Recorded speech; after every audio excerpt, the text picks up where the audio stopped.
Da da da da da da da.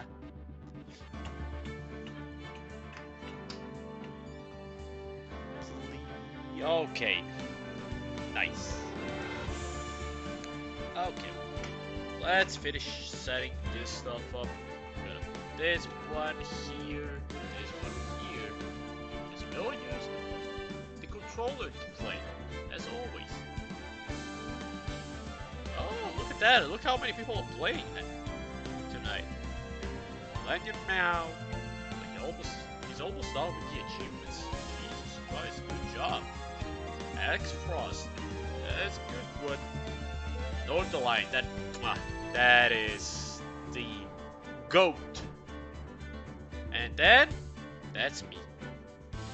The lowest of scrubs. The minor common denominator. I know it's not right. But shut up.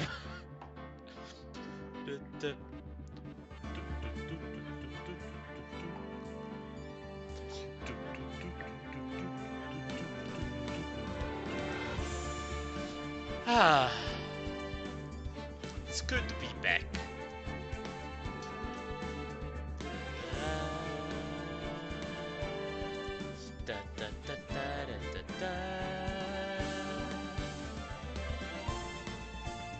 Tonight, we're gonna see if we can get to the end of this whole journey. I mean, technically not the end because there's gonna be an extra episode, but whatever. We're still gonna get to the end of it.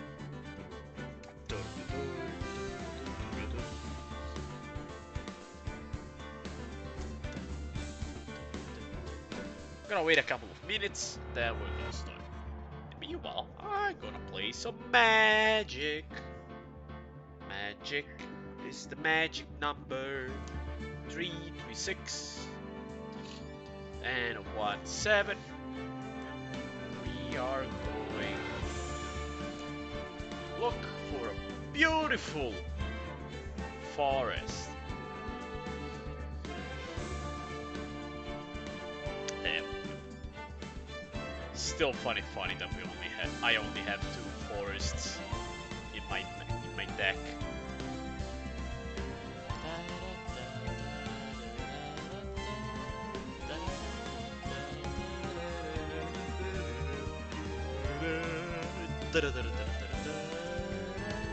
After that, we play at Mysticals. Then we draw another land. That is a good one. Drawing the second land is pretty good. Not gonna lie, I only have like 15 of them in my deck. So that's good.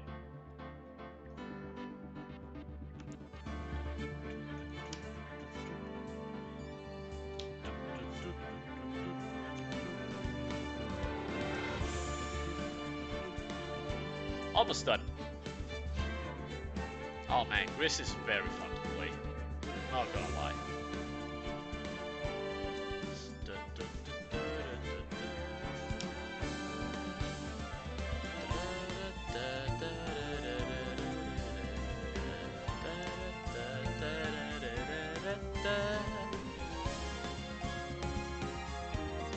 Okay, I think we waited enough.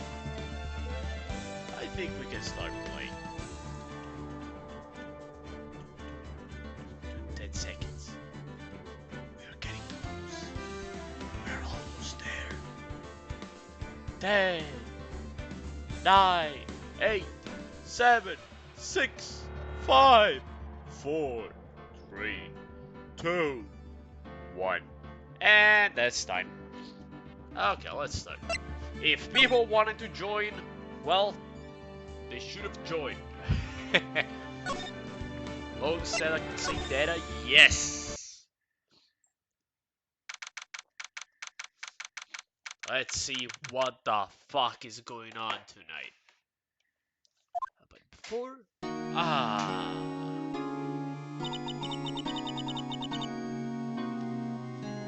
As always, I forgot all the voices, so bear with me if they're not the same as always. I'm sorry. What was Mr. Edgeworth talking about? You know, a memory of a crime that I committed. Memory of murder. Do you really think Mr. Edgeworth killed? Nah, he didn't kill the guy on the boat. But he probably basically killed dozens of people by giving them a guilty verdict even though they were innocent and they got stabbed in prison. So I don't know. Probably. Some painful memory has been troubling him, but he never takes someone's life. Never. He would just ruin them, not kill them. Nick. Yo, dude, how's everybody doing? What you think of my performance today? I had them sweating in the aisles, huh, man? Ale sides, man. Sweating? Me? Oh yes. I do remember feeling faint. Right on, dude. Tell me the truth. It was like love at first sight. Love at first sight, right? Right, Nick? What the fuck are you talking about? Well, maybe I heard skipped a beat or two. Oh no. No, not those eyes, please. I think you can do better than that, dude. Come on, I saved the Edgeworth in there, dude. Edgy! You guys should be bowing before me. Yeah, bow before you're here. What the fuck do you want? Get away from me, Larry. Dude, what you did? Hell. You did! If you weren't there, Larry, I'm sure Mr. Edwards would have been found guilty. I mean, he literally was considered guilty. Don't worry, dude, but seriously, Nick, that boat shop caretaker guy is pretty sus. But Edgy ain't off the hook yet. Why to spoil the mood, Larry? Hey, I'm just a guy sitting in the audience, you know. But from where I was sitting, Edgy seemed pretty sus. I mean, can you really know he's telling the truth about that night? I guess? Nick? Look, I don't know. But what I do know is I'm going to believe in you two until the very end. Us two? Edward and who else? You mean me, right? No, he means me, right, Nick? Yeah, sure, you, Larry. God damn it, I have to trust Larry. I actually like Larry. He's an endearing character. Not me? But, but why you, Larry? Huh? Actually, yeah, why me, Nick? And how we decided treatment? Because he was there? And you weren't? Shut the fuck up. Nick, why do you trust Mr. Edwards so much? I mean, he's changed recently, true. But when we first met him, he was kind of a jerk, don't you think? You didn't know him back then. Back when he wanted to become a defense attorney. Wait, what? Was that why you two were classmates? Yeah, in grade school to be exact. They saved me. Miles and Larry. They saved me, and I'll never forget it. And that is why I became a defense attorney, you know. And let me redo that. That's why I became a defense attorney, you know. What? Hey, Larry! What's he talking about? Sorry, I kind of forgot. Dude, sorry, but I kind of forgot. Okay, Nick, out with it. I'm going to hear this story today. That's final. Okay, Jesus. It is kind of a long story, so hang in there.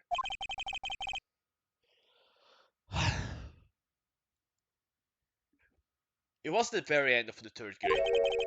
I was on trial. A class trial. A class trial?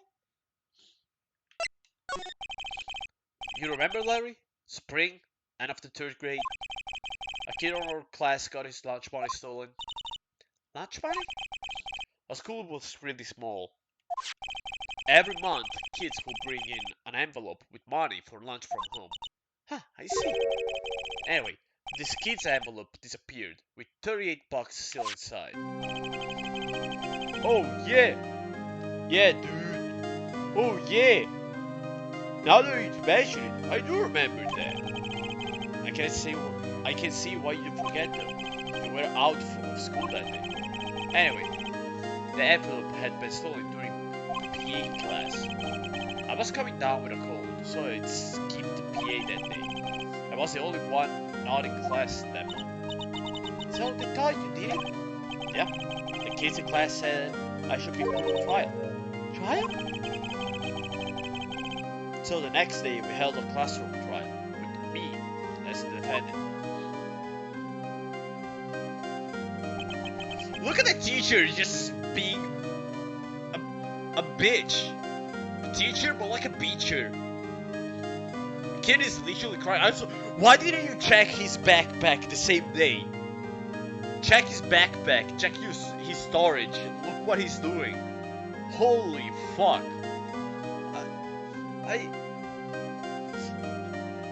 I didn't do it. Guilty, he did it. Guilty, it was you. Dave, give my money back. You're such a meanie. Just a meanie did it. You can't hide the truth. Tell us the truth. You're not gonna play with you anymore. You shouldn't be allowed to really. You shouldn't. Give back my purpose they hold you. Hey, did you know that the majority of people are not subscribed to this channel? Now, Phoenix, you know you shouldn't steal people's money. It's not right. Yet, even the teacher thought I done it. Go over and apologize, Phoenix.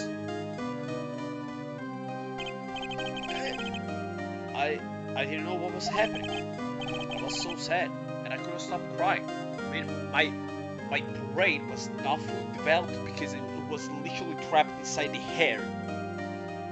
You think that this is my hair? No, this is my scalp. I have very short hair. It wasn't pretty hard to grow up as a kid. Everyone was staring at me like I'd done it. I tried to apologize. I went to where the boy whose body had been stolen was sitting. That's where it happened. Jackson! He shouldn't have to apologize. The only thing that belongs in a trial is evidence. Anything else has no place. You should all be ashamed. Amateurs! But Miles? Look at him. Ah! It wasn't you who stole your money, was it? No. Then you shouldn't apologize. Everyone's been shouting you did it, but no one has any proof. That is why you're harder. This boy is innocent. But Miles, that was your money that was stolen. Yeah, he did it. He's the one. You have the proof. May say sorry. Why don't you all just shut up? There's Larry. They don't know how to say no, wait, it's a dude. This told me how it is, dude. Everybody can get up and pick on one person. Just think how he feels. He said he didn't do it, so he didn't do it. We can't go for it. Dude, he said he didn't do it, so he didn't do it. Because, come on, he's a fucking third grader. Very well, I will raise the money myself. This class trial is over. That's how it happened. After that, the three of us were the best of friends. Until Edgeworth disappeared and Larry started banging chicks. It was like, sorry, Phoenix. Sorry, dude. Sorry, Phoenix. I gotta go. Just Phoenix is always alone. Wow, I had no idea. Yeah, I had no idea either. I mean, I forgot. Well, that's when I learned what it meant to be alone. totally alone, without a friend in the wood. You did a good thing, Larry. Huh? Yeah, well, I was just lucky that I took the day off from school. If I'd been there, they would have thought I'd done it. So, I took it kind of personally, see? When something smells, it's usually the butts. And what happened after the trial? Anyway, Edward and I talked after this last trial. That's when I heard that his father was in the vestibule. Remember, his eyes would shine when he talked about his father. I'm going to become a defense attorney, just like my father. A famous defense attorney. And then he became what he hated. Then, a few months later, he suddenly transferred to another school. Did he also succeed then? Right. Not sure, but the transfer probably had to do with his father's death. That's so sad. It was several years later when I heard Edgeworth's name again.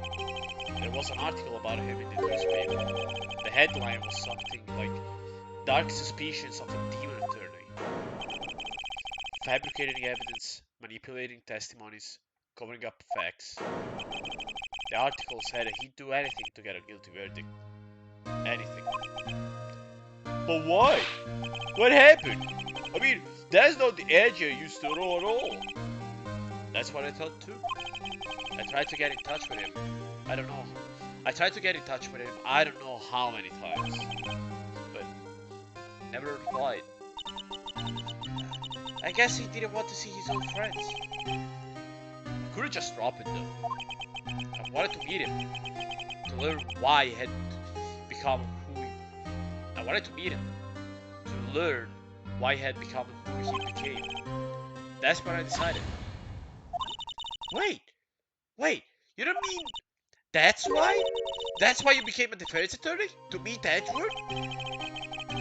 If I was a defense attorney, I knew he'd had to meet me whenever he wanted me or not. If I was a defense attorney, I knew he'd have to meet me whether he wanted or not. In court. Edward believed in me, and I believe in him. He's in pain, and no one is on his side. I'm the only one who knows the real Edward. I'm the only one who can help him. It sounds so bad. What are we doing? I'm the only one who knows Edward, and I'm the only one who can help him. Whoa, Nick! So, is that why you helped me out for free? Yes? Remember the letter I sent you? It wasn't just a, oh yeah, we did it. It actually was a bill. Jesus Christ. I helped you because I believed in you. Except I don't remember saying it to it for free. Oh, Nick. No. Oh, dude, Nick. Nick, please come here and hug me. Nick, we have to save Mr. Edward if it's the last thing we do, okay? Right, I mean, you very well maybe. First, there's a Wright boat shop caretaker. We need to find out who's or what he is. I settle for who, honestly. I guess I can clean out some of his evidence. Some of the evidence we do no longer need. Thank you. Okay, let's go. Larry, please don't break anything. Let's go to Edgy Boy. Oh, you look as grim as always. Mr. Edward, I heard the story about the class trial. Class trial? What do you mean? You don't remember? No, I don't. Your lunch money was stolen, wasn't it? Third grade lunch money? Oh, right. Yes, I seem to remember something like that. Nick, I think you're the one who really remembers. Well, it probably only really mattered to me anyway. Mr. Edward, didn't you know? That trial was the reason Nick became a defense attorney. He's looking at me like, so, really, that is the reason? Are you fucking shooting me?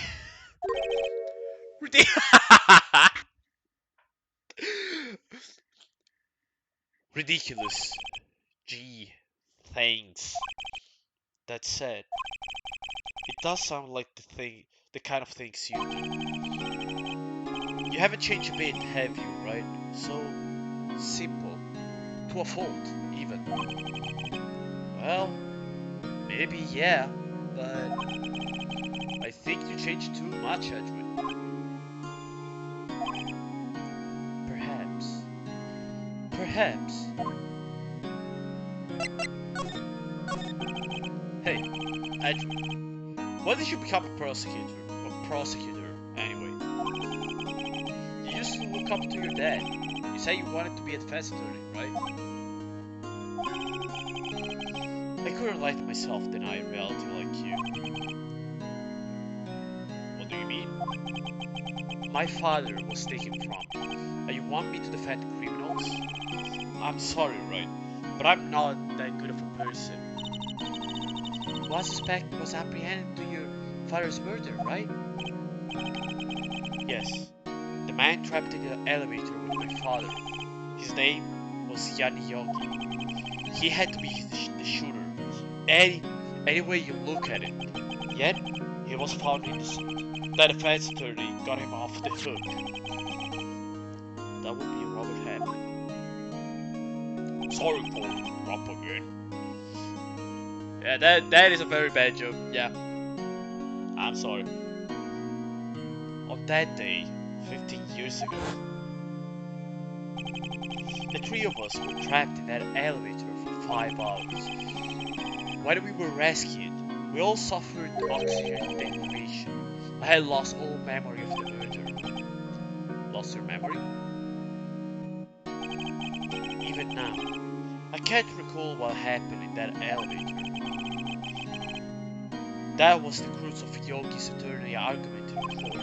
He claimed Yogi had been not of sound mind due to the oxygen deprivation. Yogi was released due to a lack of evidence. Innocent. That's when I changed my mind. I started to hate defense attorneys.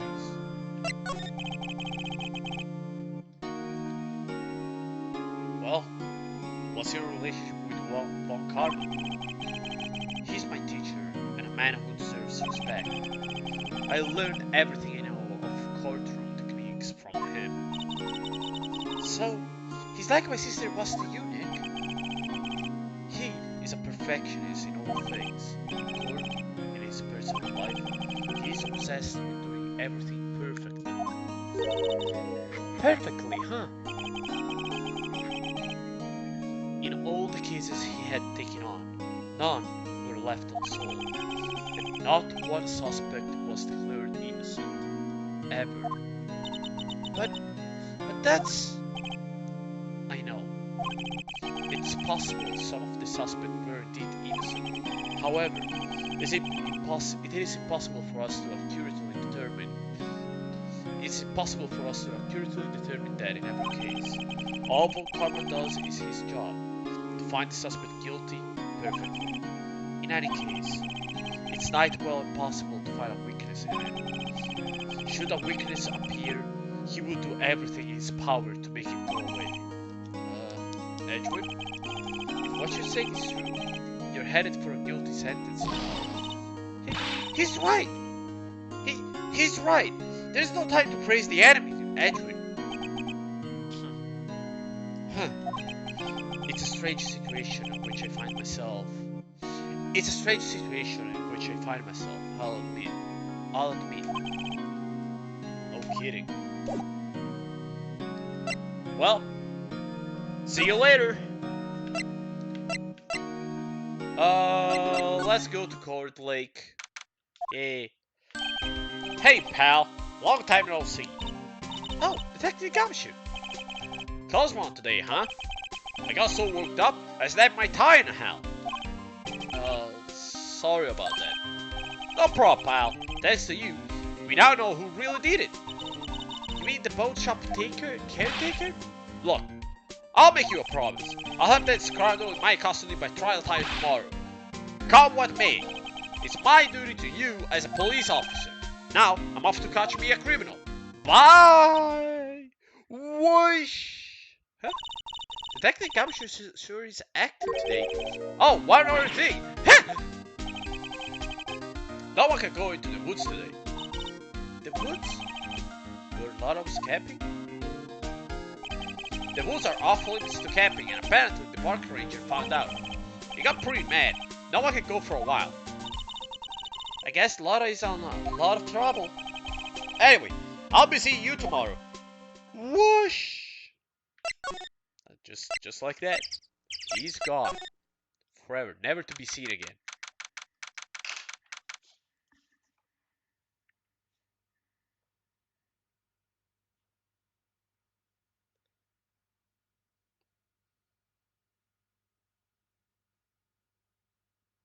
Okay, sorry, was writing a message. Message received. Huh?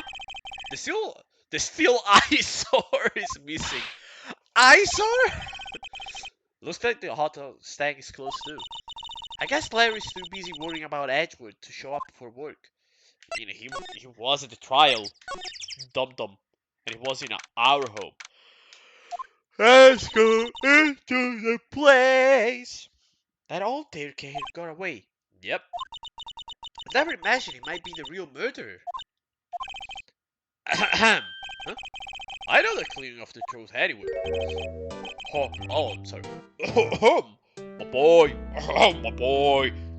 Haha, hello. My boy, haha, hello. Ha, ha, ha, hello. What might you be doing here? For a walk, huh? The days of my youth, like the scent of fresh lemon, see? Mr. Crossberg, it's no time for idle rumination. Mr. Edgeworth's trial ends tomorrow.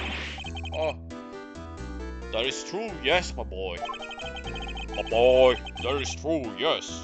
But from what I saw from today's trial, Edgeworth should be fine, right?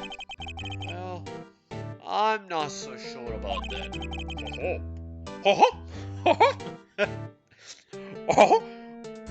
What do you mean by that? What do you mean by that, my boy? I'm not sure. If you find anything out, come by my office at once. I might be able to offer you some assistance. Thanks. Bye. What do you think Mr. Grossberg was doing here anyway? Who the fuck knows? I don't care. Let's go talk to the parent.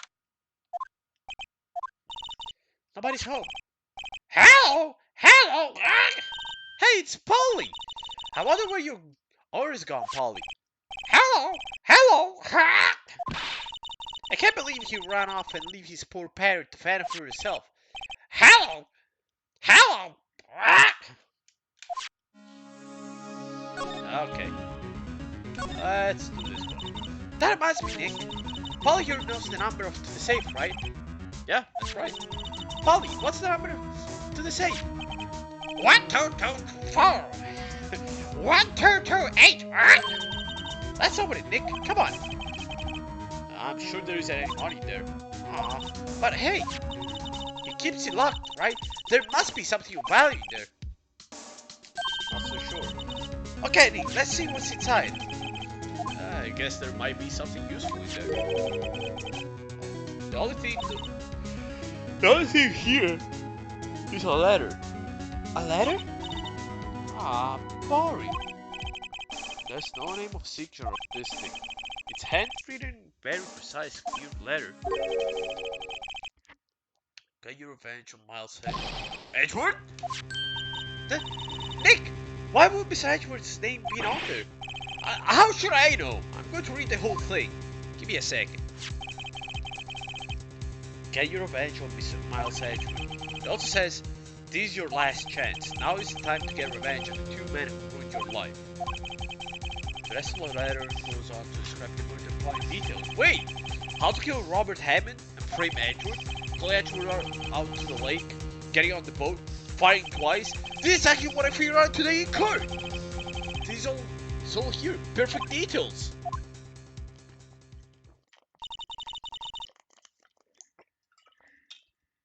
What do you think it means, Nick? I don't know.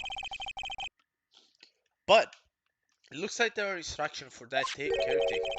When he killed Robert Hammond and called out Edward, he was following instructions. But who could have written that letter?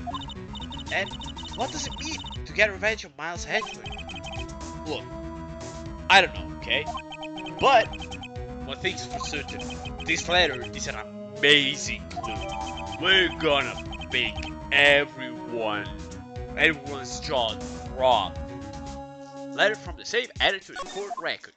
Yay! Let's see, Polly, do you have anything to say? Maybe I should take care of Polly, Nick. You probably should just kidnap her. The police know about her anyway. I'm sure they'll do something. Well, okay. Sorry, Polly. He says I can take you. Great, now the bird's gonna hate me. Let's see here. Ha! What's wrong? Huh? Oh, never mind. What? Tell me.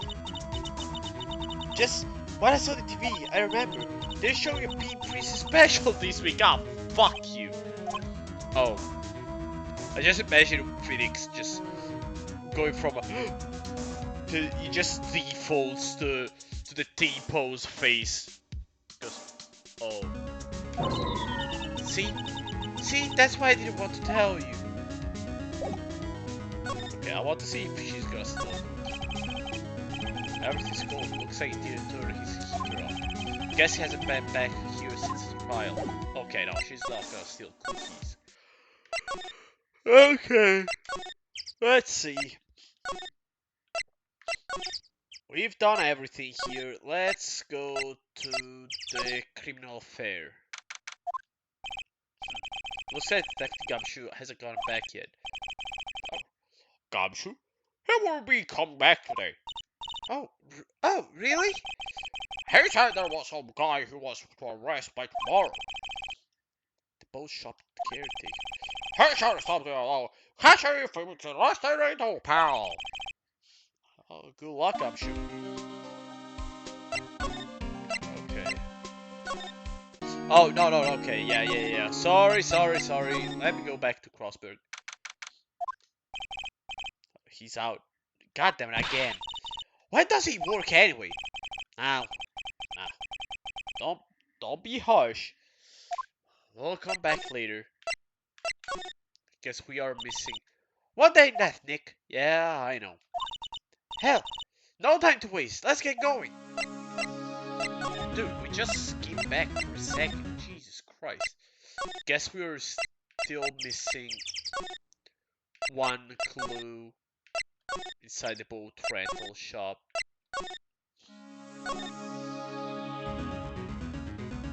Polly done. This done. There's nothing left in the safe. Left in a hurry. Say, Nick, don't believe you could pick your fish up at the wall to Westport. I guess so you can pick it up.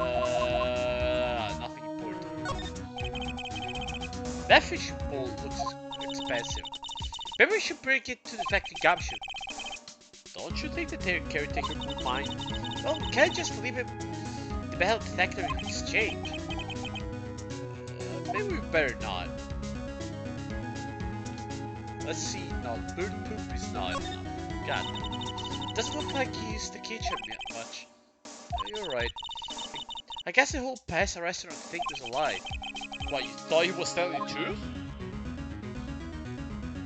Are you kidding? You check. Yeah, we can only examine M.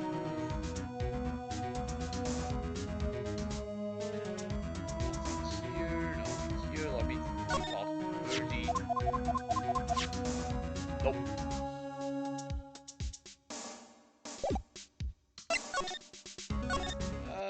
let's examine the boats, I guess. There are some boats floating at the dock. The murder took place in a boat from this dock. Apparently, the police took away the actual boat that was used that night. So, yet again, nothing. Boat rental shop to look that anyone is around. We already read that one. There's a forest here beyond the bushes. Nick! The forest! There's someone in there! Huh? You're right, there's a few policemen in there. They must be looking for the caretaker. Oh, good luck, I don't think he's there. So we exhausted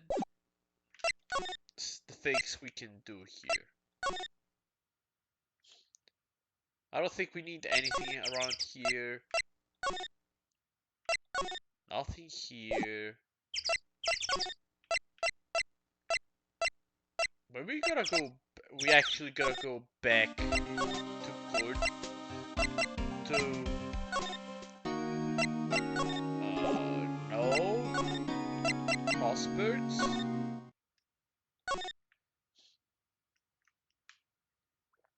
There's nothing here. Any ideas? Well, had any good ideas? This is all tied to the deal 6 incident. We better find out as much as we can about that murder before tomorrow.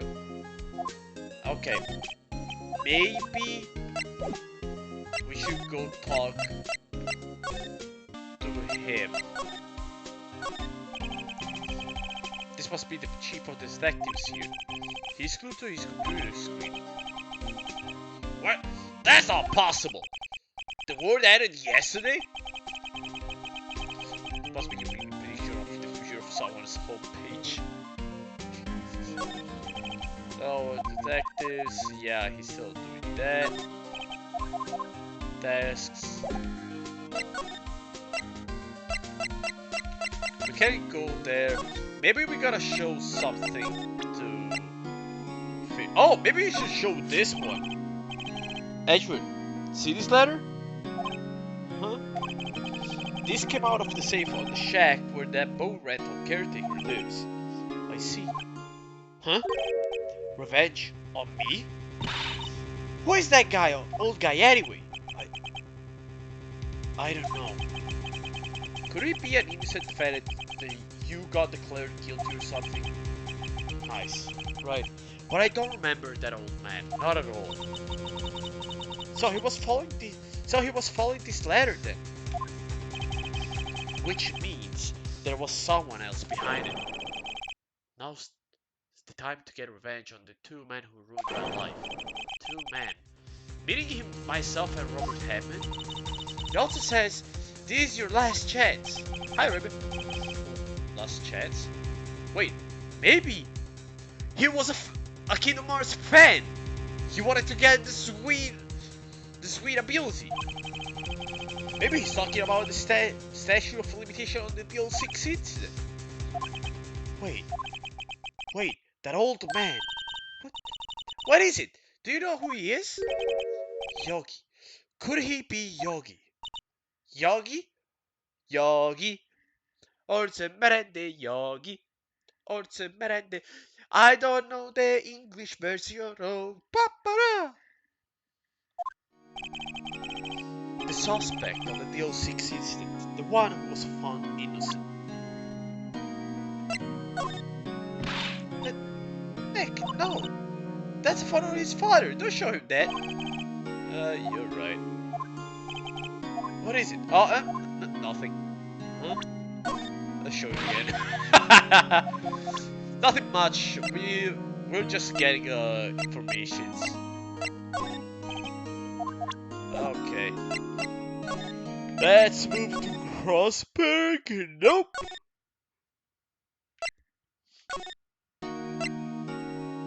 Picnic basket. Gotta go to the picnic basket. Oh yeah.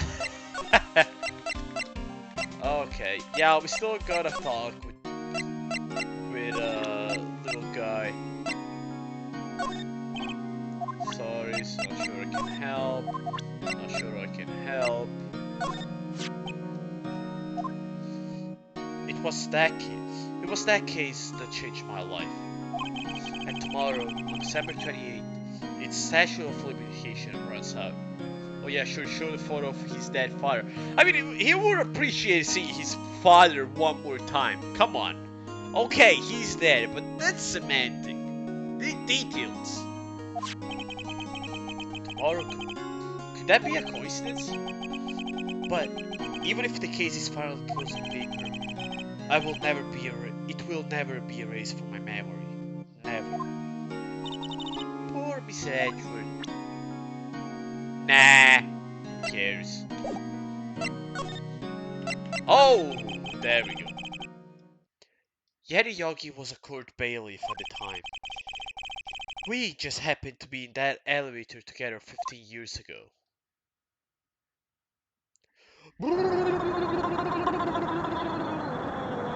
Yeah, I need to do the sound because there's literally no sound. The quake was incredibly strong. Before I knew it, everything was done. We were there for so long, it felt like forever. The air thin and the darkness closing us. That little box. We became settled. Also, this is still bullshit. I can't take this as a side scroll because elevators haven't built in some how do you call them, vents. They're literally made to make it so that you can both breathe in case, you know, a blackout happens, and you can take them out in case you're stuck. They're literally made for that. And also, worst case scenario, you know, there are fucking glasses. Just taste the, just use your hands until you find the glass. Take the gun, use the back of the gun and smash the fucking glass. Help! I can breathe! Quiet, George. Oh no, please. Oh, I hate that. That was nonsensical. Come on. That was just bad. Quiet! I say quiet! You're not making this any easier! I want to get out! Help! Get out! Don't shout! You just use more oxygen! We needed some subtitles. That's all I remember. What I came to. I was, you know... When I came to, I was in a hospital bed, staring up at the ceiling. I can't make it the voice of Edgeworth, I'm sorry. In court, Yeti Yogi's mental condition was called into question. They claimed the oxygen deprivation and stress had caused temporary insanity. In the end, the claim passed the court, and Yogi was found innocent. Huh. But isn't that strange? This letter tells him to get revenge on Edward. Why would he want to take revenge on you? Right. Yeah? There's something that's been troubling me these last few days. I I don't know whether or not I should tell you. You mean the nightmare? Yeah, we already read this.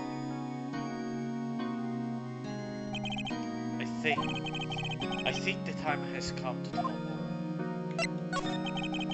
For the last 15 years, I've had the same dream almost every night. I wake up in a fearful sweat every time. What kind of dream? It's a dream about my father's killer in the dark. Help! I can breathe! Quiet! I say quiet! You're not making this any easier. I want to get out! Help! Get us out! Don't shout! You just use more oxygen. I can breathe! You're using all my air! What? Stop breathing my air! I'll stop you! What? What are you? Stop breathing my air! Ah, my happy throat hurts. No, father! He's attacking father! Then I see the pistol lying at my feet. I don't know if it was evidence from that day in court or the bailiffs. In a daze, I picked up the pistol. Get away! Get away from my father! bang. Oh, and with that scream, I wake. It's a bone-chilling scream. A scream that has rung in my ears for the last 15 years. But, but, th- that's just a dream, right? Right? That thought is the only thing that has kept me sane for the last 15 years. But, what if I'm wrong? What if it's real? They say that sometimes people shut out memories in self-defense. Maybe it was I who killed my father. What? If you think about it that way, this letter makes sense. Get your revenge on Miles Edgeworth. Think about it. Yogi was really innocent. That's why he wanted revenge against me. Wait, wait, Edgeworth. You, you mean it was me? I was the, I was the true criminal of DL6. I shot my father. This is bad. What are we going to do, Nick? What can we do? Honestly, I don't know. I don't think there's anything we can do, like it or not. If there's someone else who knows a lot about DL6 incident, maybe. There is, Nick! There is someone very fat who knows about DL6! Let's go to my boy! Yeah, he's back! Mr. Krusberg! Oh, hello there, my boy. You look troubled. What's wrong? I'm kidding. I can't believe you're not. Oh my. Just, just calm down and tell me what happened, huh? Just calm down and tell me what happened. Mr. Edward, he... Well, I don't want to do the fake crying. I didn't know how to do it and I don't want to. Oh, I see. So, Edward dreamed he shot his own father? It, it, it's only a dream. Only a dream. Oh, I wonder. But what? If that's the case, my boy, if that's the case, my boy, then why would you look so troubled? Well, also, consider this. Yogi quite certainly holds a deep grudge against Miles Edgeworth. So deep, he'd want to frame him for murder. This leads me to surmise that Mr. Edgeworth's dream was not a dream. It was actually all real. As you imagine, Miles Edgeworth drew the pistol to save his father. The boy, the pistol fired, and indeed was not. No, I don't believe it. I do. Yogi was suspected of murder, and his career as a bailiff was irrevocably threatened. Thus, he sought revenge on Miles Edgeworth. This was his last chance, my boy, of course, with the statute of limitations so close. He could have just framed him, period. Casper, what do you know about Edgeworth's father? Oh, he was defense attorney without peer.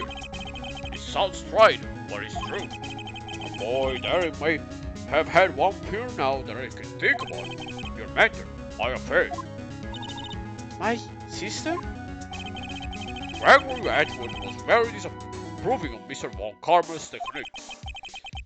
That's not surprising. Von Karma is an extreme man. Forged testimony and evidence are nothing to him. The result, he had a perfect record in court. To beat him, Gregory Edgeworth tried to call attention to his methods. And? He lost, and died in despair, as it were. A boy. I see. A boy, when Gregory Edgeworth was killed, the police called a spirit meeting. That was your mother, Misty Faye. Misty Faye? Misty May. I am Gregory Edgeworth, and I have been killed. Yeah, no shit, dude. We summon your ghost. The one who shot me was the bailiff. Yadda Yogi. Whoa. Yet Yogi was found innocent. That's why my mother left us. Everyone called her. Everyone called her a fraud. That's right. Everyone thought she was, you see. Yet, now that I think about it, it seems the only one who lied was Gregory Atwood's ghost. Gregory Atwood must have known who shot him. No, he didn't. I I don't believe it. So you're saying he falsified his testimony? That Edward's dad lied to protect his son? It's only a possibility, mind you, boy. But a possibility nonetheless. Let's see if this one. Ho, ho. So this is the letter, my boy? It does seem that Yogi was following the letter when he killed Hammond, of course. But why kill Robert Hammond? Hammond was a skilled defense attorney, but my boy, the defendant clients, he defended clients not for their sake, but for his own. Huh? For his own sake? He never trusted his clients, that one. The only thing he trusted was his own ability. But he got his client found innocent, so why should it matter? Actually, my dear, it's quite different. He won an innocent verdict, but no one but himself. Yogi was a free man, but socially, he was ruined. Huh? Oh boy, you'll understand soon enough. Wait, What is it? this letter. I've seen his handwriting somewhere before, a long time ago. Whose handwriting was this? Do you have any idea who wrote this? I mean, it's pretty obvious. Could it be Manfred von Karma? Von Karma? Why would he have something to do with this? Well, I'm not sure, but I mean, I'm pretty sure it's him. Huh? Von Karma? Von Karma? Oh, wait! Right, my boy! There's Von Karma's handwriting, I'm sure of it. I used to see it all the time on court reports. What? But that means the one who called Mr. Yogi to kill was. Correct, Manfred Von Karma himself. What does this mean then? Why would Von Karma want to frame Edward? If it truly was Von Karma who wrote this letter, then he would know the truth. He would know that Miles Edward had accidentally killed his own father. He'll say as much tomorrow in court, I should think. He'll press the point until the court find Miles Edward guilty. No. But how could Von Karma know about Mr. Edward's past like that? Even Mr. Edward thought it was just a nightmare. I'm sorry, lass. But lass, that I do not know. Yet, I do know that Mr. Von Karma is both persistent, and a perfectionist. He may be seeking to satisfy a grudge against Gregory Edward by hurting his son. But what do you mean? It was 15 years ago, my boy. Von Karma met Gregory Edward in court, and Von Karma did win, but he didn't make it through the trial unscarred. Wait a second. What happened in the trial between Edward's dad and Von Karma? Von Karma got the guilty verdict he wanted. He won the trial. But Gregory Edwards accused Von Karma of faulty evidence, and thought he lost the trial. Mr. Edwards' accusation stood. Faulty evidence? It was the only penalty Von Karma has ever received in his career as a prosecutor. The boy, Gregory Edwards dealt a blow to his perfect trial record. Wow! It must have been quite a shock for Von Karma. He took a vacation for several months after the day, you see. A vacation? Yeah, an unusual event for the man. That was the first and the last vacation he'd taken in his many years of prosecuting. Really? He doesn't take vacations? Like, go to the sea or to the mountains? Don't tell me he's never been to Europe. You have a strange ideas about vacation, Maya. In any case, my boy, that was the only time he took a vacation from work. I believe the penalty upset him quite a lot. If he wanted to keep a perfect record so badly, why would he take such a long vacation? What do we do, Nick? Von Karma is using to bring up DL6 and You can bet on it. What if Mr. Edgeworth pleads guilty to Deal 6? I won't let him. Yes, Mr. Wright. I hate to say this, but even accidental murder is murder, you know? I know that. I just believe in Edgeworth's innocent, right? I can't believe he killed someone. But Nick, Mr. Edgeworth admits it himself. His father must have lied to protect him from beyond the grave. I don't care. I know he's not guilty. Oh, Mr. Wright, my boy. If you say so, I suppose I could go check again. The police files might hold something of interest. Mr. Crossberg should have started helping us a lot sooner. I can't promise anything though. In fact, I think the chances of finding something are slim. Don't worry, I understand it. You probably ate them all. Well, see you never, fat guy. Ah, look at her. She's a cutie. She's adorable. I love her. There's hardly anyone here. Oh, everyone must be out looking for the old guy, Yogi. Oh, it's you! I don't think Gumshoe will be back today. He'll stay out late looking for someone. Sounds like Detective Gumshoe is spawning the pavement for real. Huh. We were wondering if we could check out the records rooms again. Well, now, I can't have just anyone wandering around in there, but I guess Mr. Von Karma is in there now anyway. You can go in as long as he's there. Von Karma? Yeah, he just arrived actually. Von Karma is a record? Fuck, let's run. Let's go to Edgewood and say, hey Edgewood, we're going to Fight Karma. We're gonna do a very cool boss fight. Dusty as always. Where were we?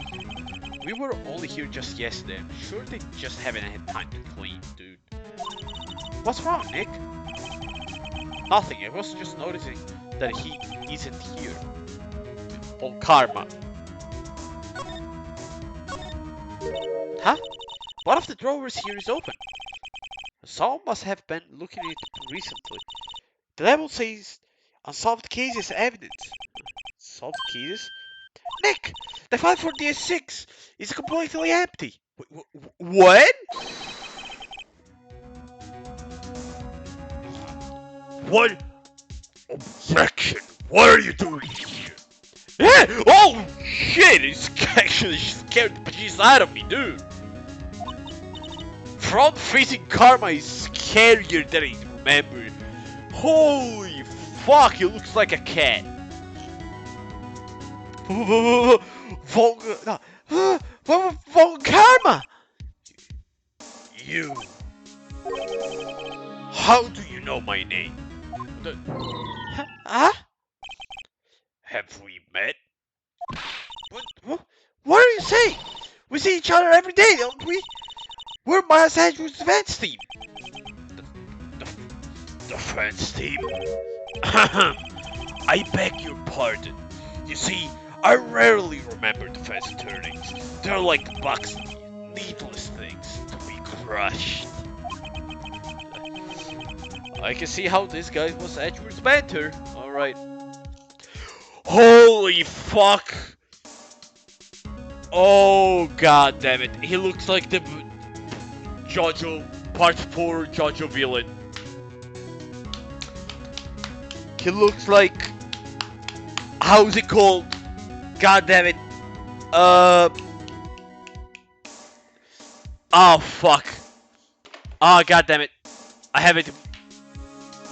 Come on, it's... Killer Queen. JoJo Part 4 Bad Guy. Yoshikage Kira. Yeah, I see it. I see it. I see it, yeah. You can't tell me... let me make it smaller. How do I make this? Ah, goddammit, they're not gonna show each other. Let me try to do... add...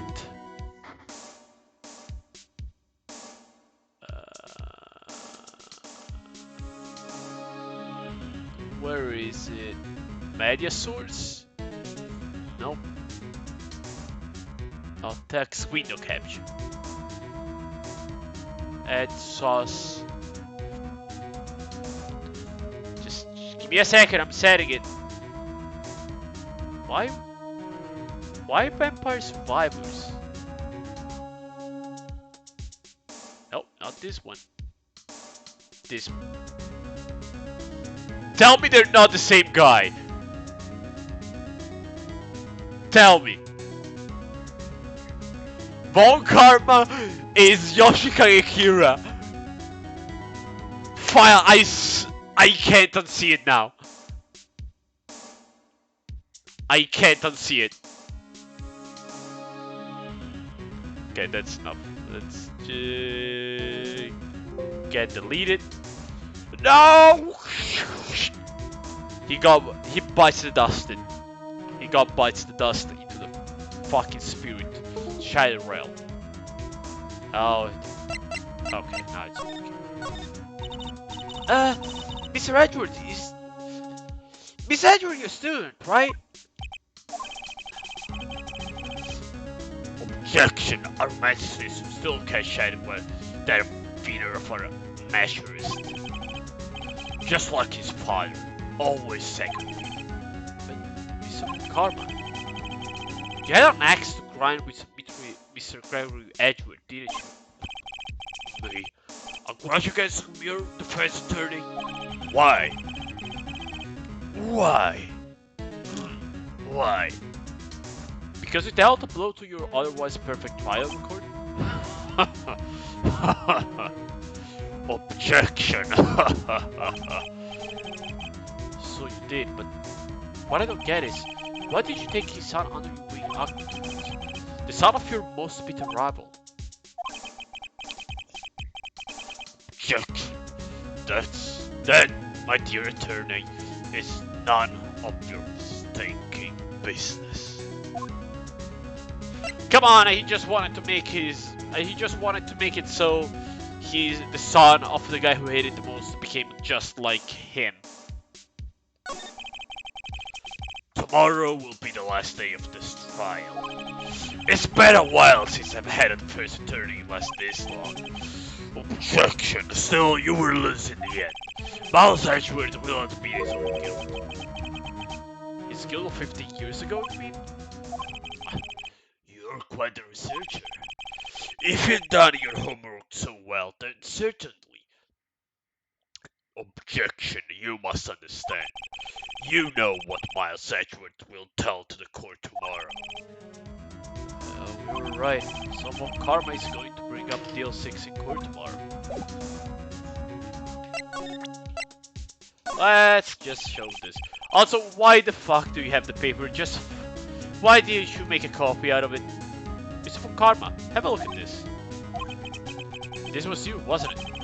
You instructed Yanni Yogi to commit murder. Yanni... Objection, Yanni Yogi. How many years has it been before I heard him called by that name? He's a fool. I told him to burn it after he read it. Huh? So you admit it? You wrote Mr. Yogi this letter? Yes, my dear Objection. Yes, my dear defense attorney. Thank you for taking the trouble to bring it to me. You've saved me from a lot of needless hassle. What? The thing? What is that thing? Oh no, he's giving me the bedroom eye. The bedroom eyes. A stun gun for self-defense, usually. 18. 1600,000 volts will course through your body like a dog touching an electric fence. 600,000? It costs $600,000 to use the stun gun for 12 seconds. Oh, don't worry. Objection. Don't People don't die from it usually. Now, give me the lighter. Fuck no. No! Whoa! Whoa, where are you? Nick, run! And she's dead. But Maya! Out of my way. Also, phasers don't you work like that? You can't just go. It works once. Also, why the fuck would you show it to him? Let's go. I think Maya jumped first. Maya! Is she okay? And she's gone. She's gone. She's dead.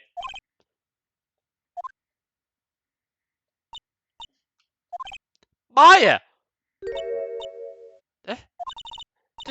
The ladder! Did he take it? Oh, yeah, who cares? Are you okay? I, I couldn't stop him. I jumped as fast as I could, but one shot from that thing knocked me out cold. I'm useless. I'm not good as a lawyer or a medium. I can't even call my sister. Not even now, when we needed her the most. I wish I hadn't woke up at all. Maya, Jesus Christ, just slap her! There has to be some way I can help her. I better do something about her self-confidence first. Huh? Maya, she's holding something. What is that, a bullet? The 06 incident, evidence number 7 taken from the heart of the Gregory Edgewood.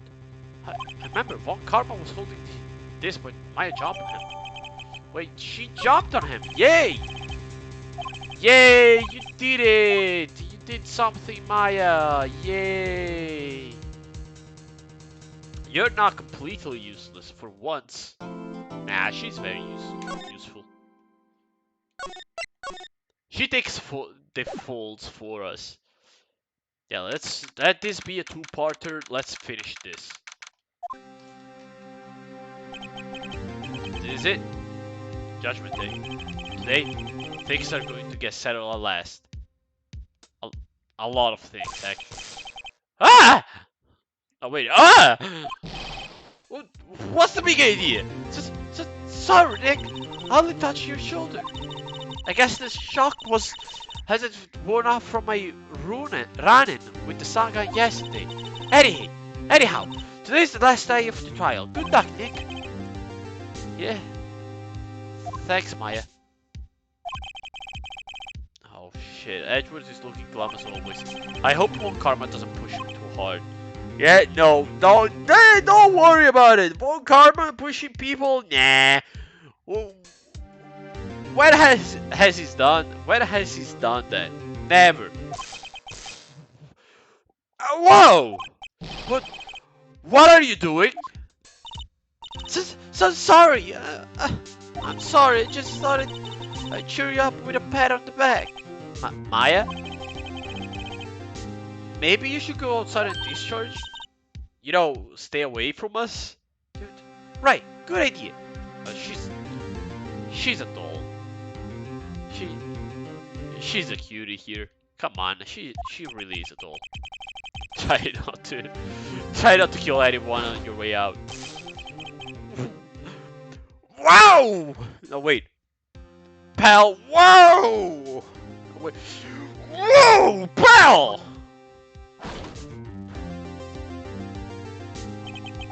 What's going down?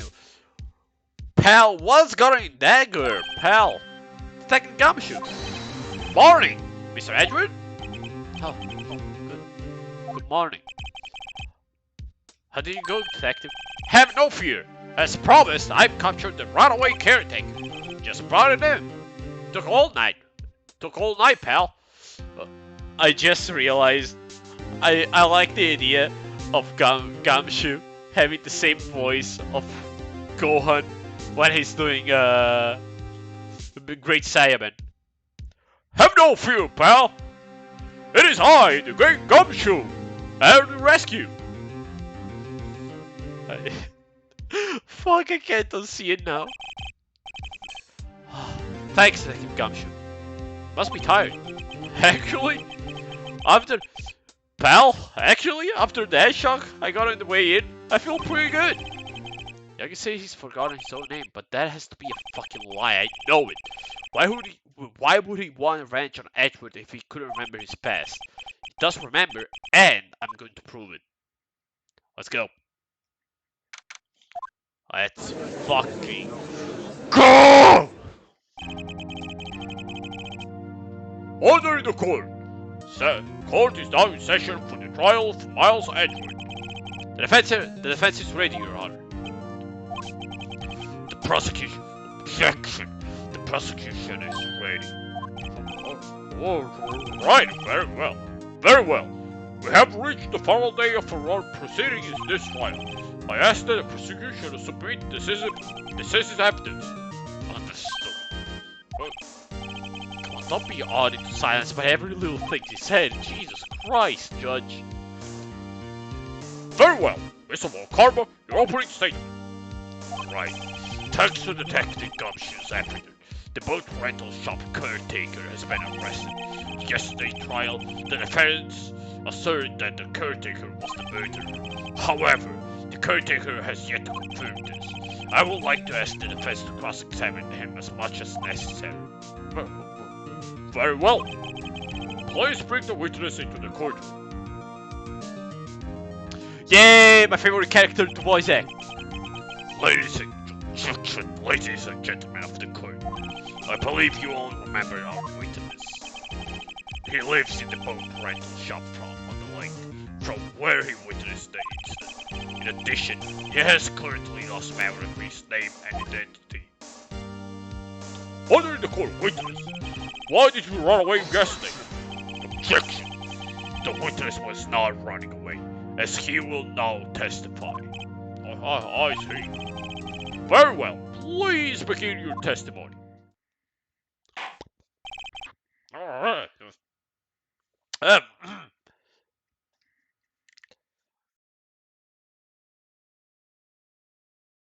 Alright.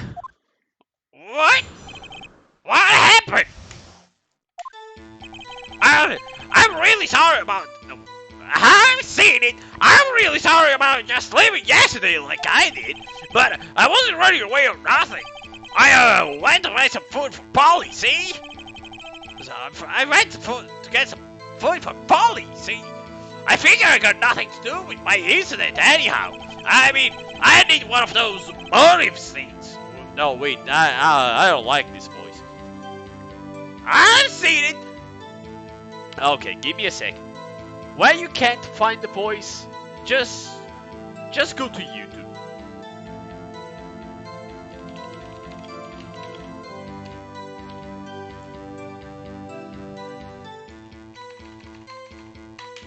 Come on. Oh, the classic I press U instead of... Come on. Come on. Come on.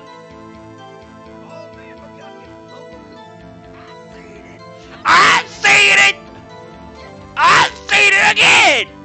Oh, there we go. Now we have the voice. I've seen it! I gotta use the higher part of my vocal cord instead of the lower part. I've seen it! I've seen it again! I'm gonna reread it later. Oh, very well. Let's begin the cross-examination, shall we? He has to know his name. Yogi. You're Yogi, and I'm going to prove it.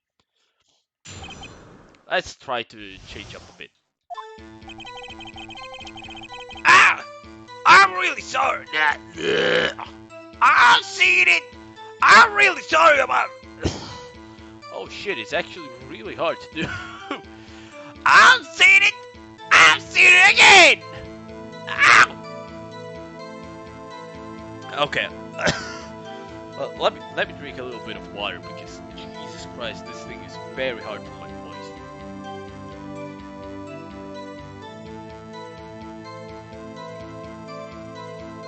I understand why people say, "Oh man, voice acting is hard."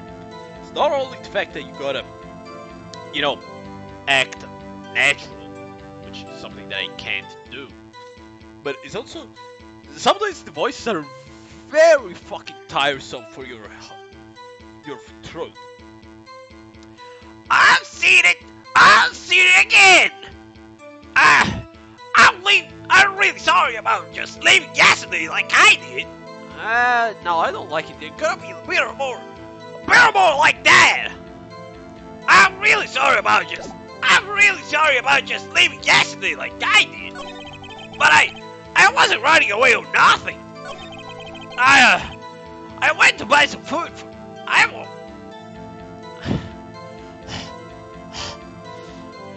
went to buy some food for Polly. See, I figured I got nothing to do with this incident anyhow.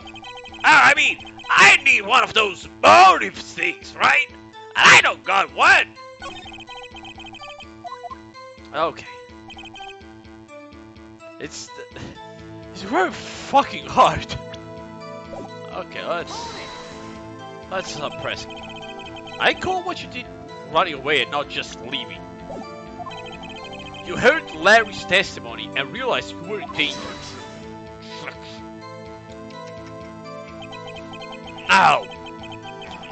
Now, Mr. Wright, there's no need to rush to conclusions. As I said, the witness was not running away. Listen to the testimony. Sure seems relaxed. In fact, they both do. Von Karma, Yeti, Yogi. Jesus. Let's see. Then why did you leave? I was just about to say why. Is it so hard for you to just quietly listen when someone is talking? Say quiet. If I stood quiet to you, people would just go to jail. Well, Polly's a bit of a gourmet, you see. She only eats these high-quality bird pellets from France. They only have been in the big bag shop downtown. Oh, I've seen it. You only got them with the big old weird shop downtown. but you weren't arrested until this morning. Why did you go back to the caretaker's shack? Well, I kinda got lost, you see. The witness had trouble remembering things sometimes. When the police apprehended him, he was on his way back to the shack. Yeah, right. Nice try. I was going to believe that. I see. So he was lost. Please, Your Honors, come to your fucking senses. Making this too hard. Let's see. You lost much of your memory. Is that correct? Yep, seems like it. Then how could you know that it didn't have anything to do with this incident? Or maybe you're lying about not having your memory, huh? You know exactly who you are. The witness has testified quite clearly that he has no memory of who he is. If you claim he's lying, then show the proof.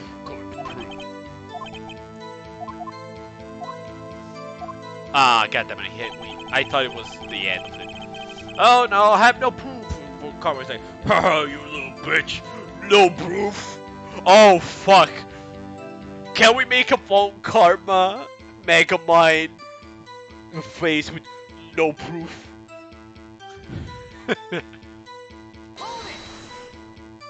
I will love it. How can you say you had no motive? I say you do. You had a grudge against Edward and the victim, Robert Hammond. That's why you took revenge on them, right? Please don't make me beat myself, Mr. Wright. The witness has no memory for anything beyond 7 years ago. He can't hold a grudge. It's impossible. I have to prove he's lying about his memory, otherwise it's going to be the same thing over and over until the trial ends. Might I say something, Mr. Wright? Yes, Your Honor. You've been saying the same thing now over and over. You've been calling the witness' memory of the past or lack thereof into question. Ordering the court, but does this really have anything to do with the current case? Of course, Your Honor. The witness has said he has nothing to do with this case, as no motive. Both of these statements are lies. Order! Order! Mr. Wright, there is a serious problem with your claim. Or are you saying you know who's there's witnesses? Of course, Your Honor. Now this isn't interesting. I would like to know myself. So, who is he? Don't fucking play dumb with me, don't karma. Mr. Wright, please tell us with this witness name. His name is Yenny Yogi, a former court bailiff. Yogi? That name seems familiar. Oh! Yenny Yogi! You were the one who stole my lunch picnic box! From the DL6 incident! It figures the judge will have heard of it. It was such a famous case. Oh, what does this mean? Your Honor, this man is Mr. Yogi. If this man is Mr. Yogi, then he has a clear motive. Objection!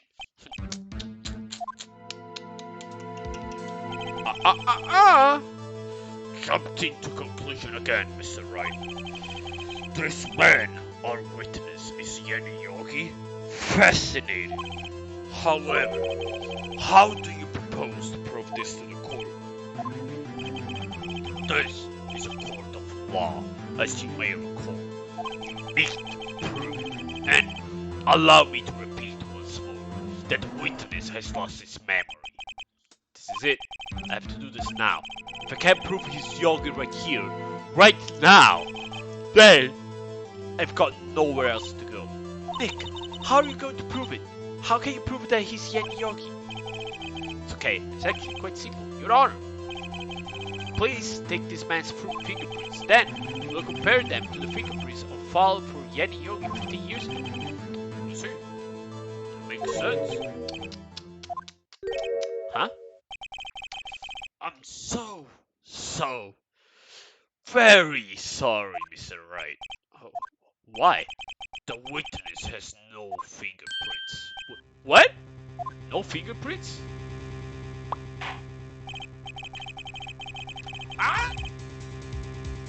You see, before I worked as a caretaker, I worked at a chemical plant. I burned my fingerprints working with the stuff, yep. What? You burn your fingerprints off to hide your past. Also, that's not how it works. Well, if the witness has no fingerprints, I guess we will not be able to prove his identity. No. Just take his DNA or something. Well, what we'll do is right. It seems that the case has been decided. No. Fuck no! I know what happened. I know everything. It just can't prove it. Can't like this. I can't lose. There has to be another way. There is no one that can testify as who is this witness. No one. Nick, what are we going to do? Didn't even consider that he might have erased his fingerprints. What do I do? Well, Mr. Wright, perhaps you'd like to cross-examine his parent for a little comic relief, huh? Ha! Very funny. You're so winner, Carp. Wait a second. Cross-examine his parent? What is it, Nick? No, you're not going to. Your Honor, the defense would like to take Mr. Von Karma up on his proposal. Take Von Karma up on my proposal? Exactly, Your Honor. I would like to cross-examine the witness's pet parent.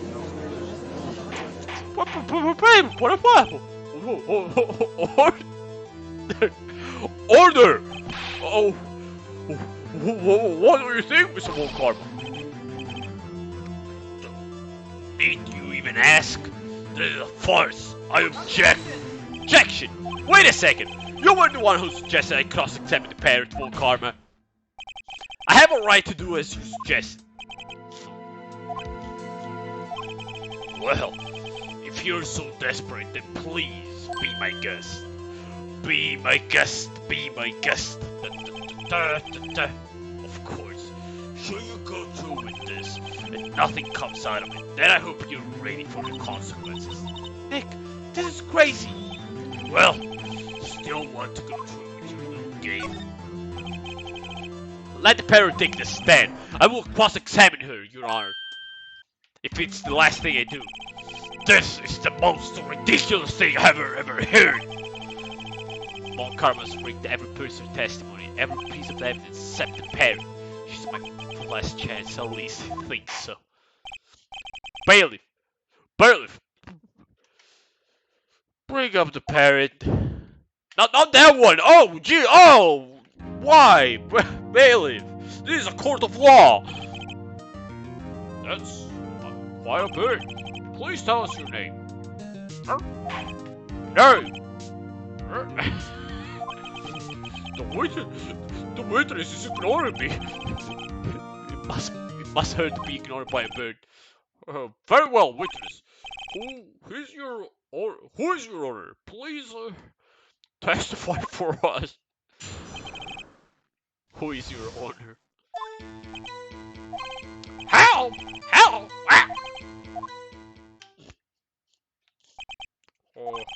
Certainly the most consistent testimony I've heard so far. Very well, but for good cross-examination. What are you going to do, Nick? I don't know. What do we do, Maya? Just press it.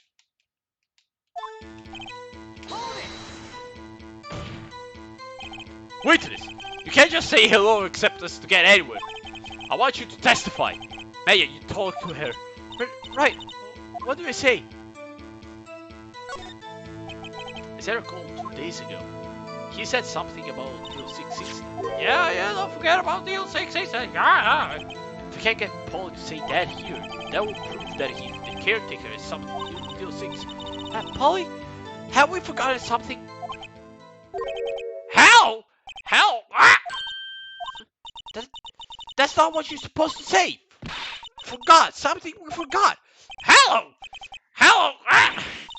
It's not working, Nick. She won't say it. This ridiculous. Why won't she say it? Something the matter, Mr. Wright? Wait, don't tell me Von Karma expected this. Could have retained the parrot. Could he? Did he train her not to respond when we asked if he forgot anything?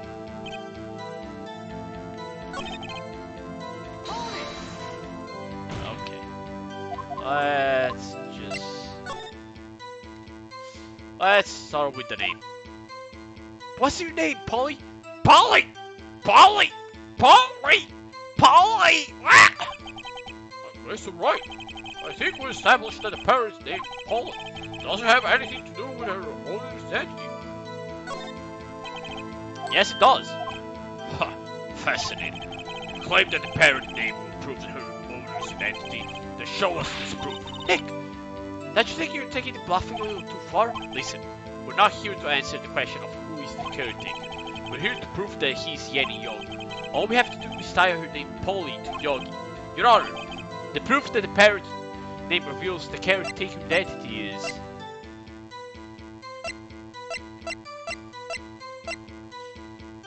Check. Let's see. Yeah, found it. Polly Jenkins. It was her wife. The deal 6 days? Objection. That's quite a large file you have there. Which bases this proof on then? Show us, stop wasting your time. Yeah, what is the suspect data?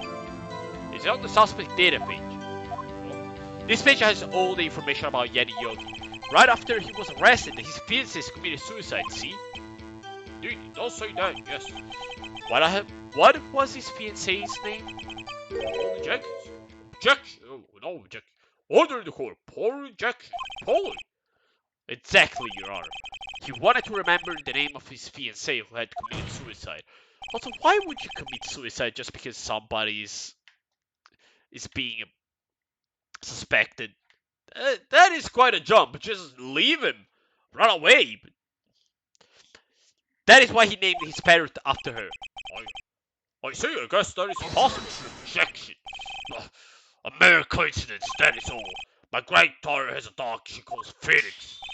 Well, Mr. Phoenix Wright, does she make you my grandfather's fiancé?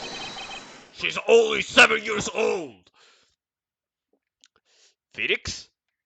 Do you want to tell us something?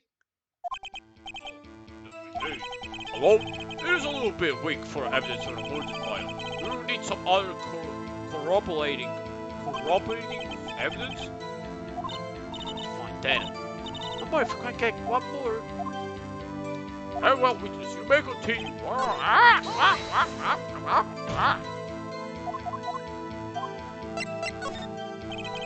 Maybe I'll get her to say the number of that safe. Safe?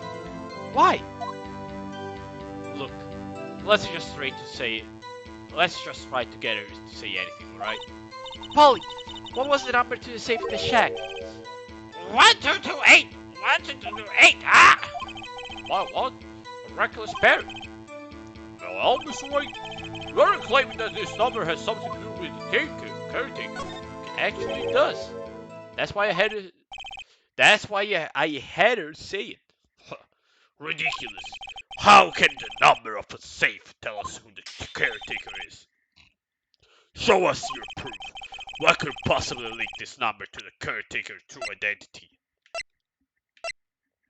I think it's still here. The date, yeah, case summary. Said this. Deal successful. What is the objection you have to that case? Mr. Wright, where is the file? Order in the court. Where is this file? Is something related to a safe number? Yeah, it's the number. It's the date. It's on the case summary page. The case summary? Specifically, the date on which the deal 6 incident occurred. The date of the incident, December 28th. Why, that's today's date. That's today's date. 15 years ago. That number on that safe is 1228. Oh, He used the date of the deal 6 incident as the number for his safe, Your Honor. That's how important the date was to him. I see. It certainly is an interesting coincidence. People often do set their secret numbers to dates.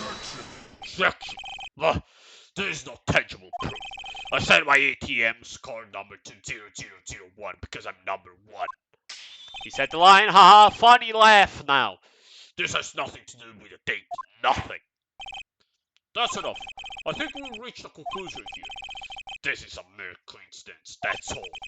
True, there is a possibility. However, two coincidences at the same time seems more like a pattern to me. What are you saying? Summon the caretaker to the boat shop immediately. Whoa!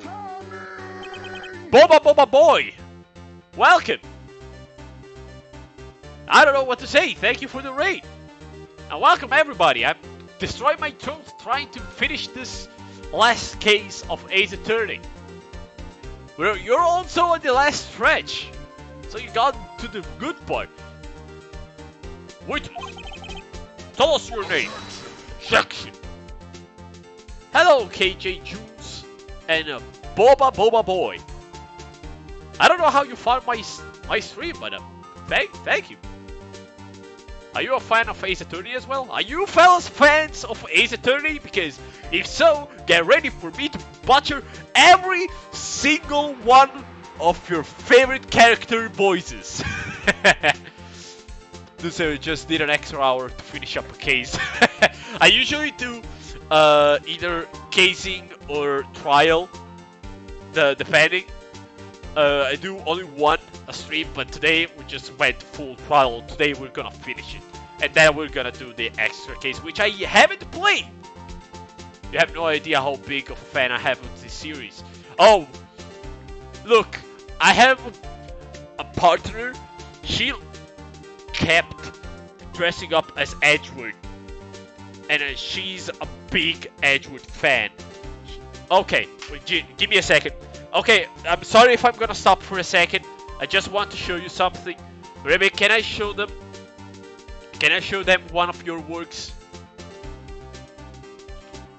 Okay, let me actually join in as my page. Let me give me a second. I want to show you.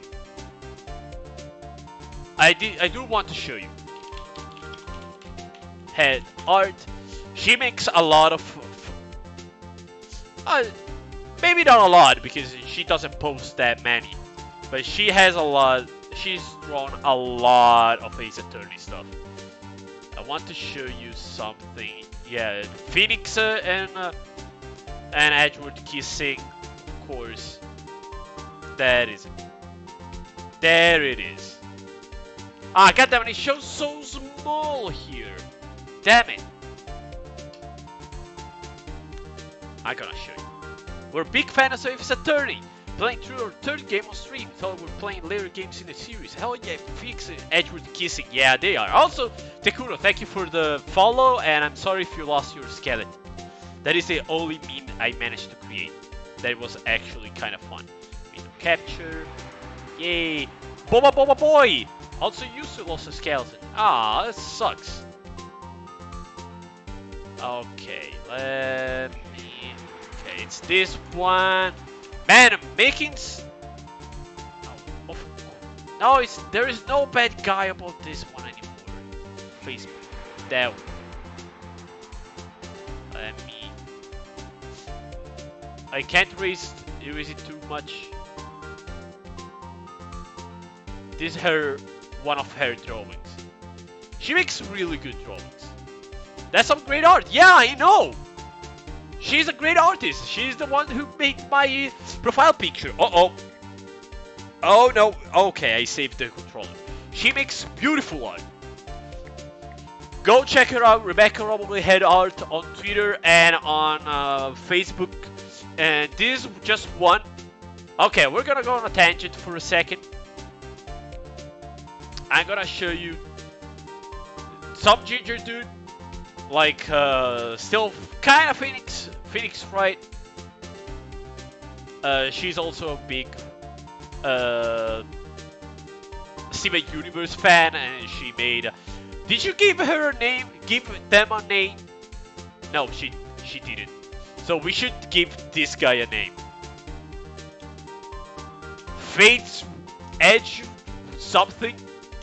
Oh, look at that. Oh, it's adorable. KJ Jules, also thank you for the follow and sorry for your skeleton. Edge Wright! Bro, that name is perfect. Edge Wright. That's it. Edge Wright. And for the fans at home, also, yeah, I want to show this one. It's one of my favorites. This one is one of my favorites.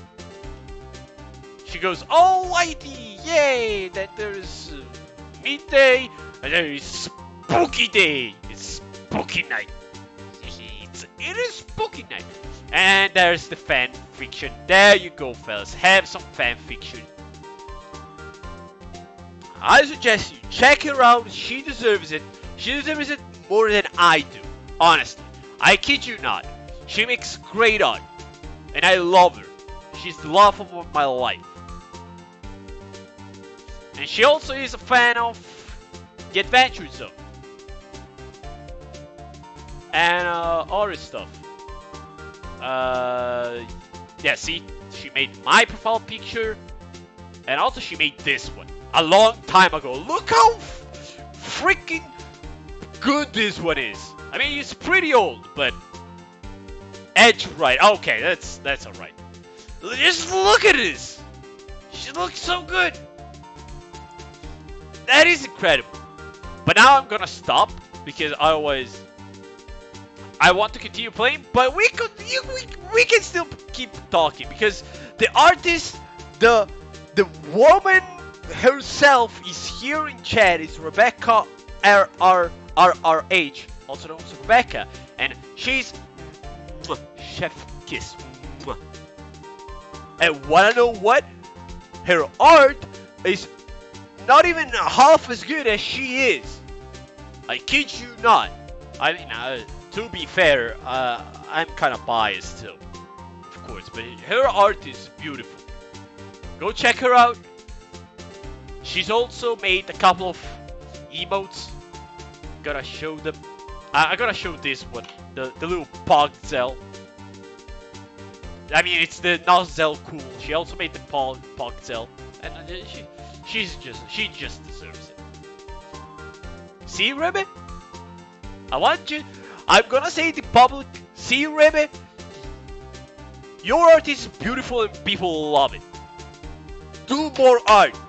Do more art. You deserve it. Okay, I'm sorry. Motivational moment aside, let's kill my troll again. Yeah! Wait a second, wait! This witness, he doesn't remember. No, it's okay. Huh? I've accomplished what I wanted to do. I'm done.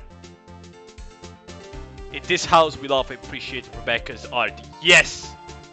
If you don't like her art, that's the door.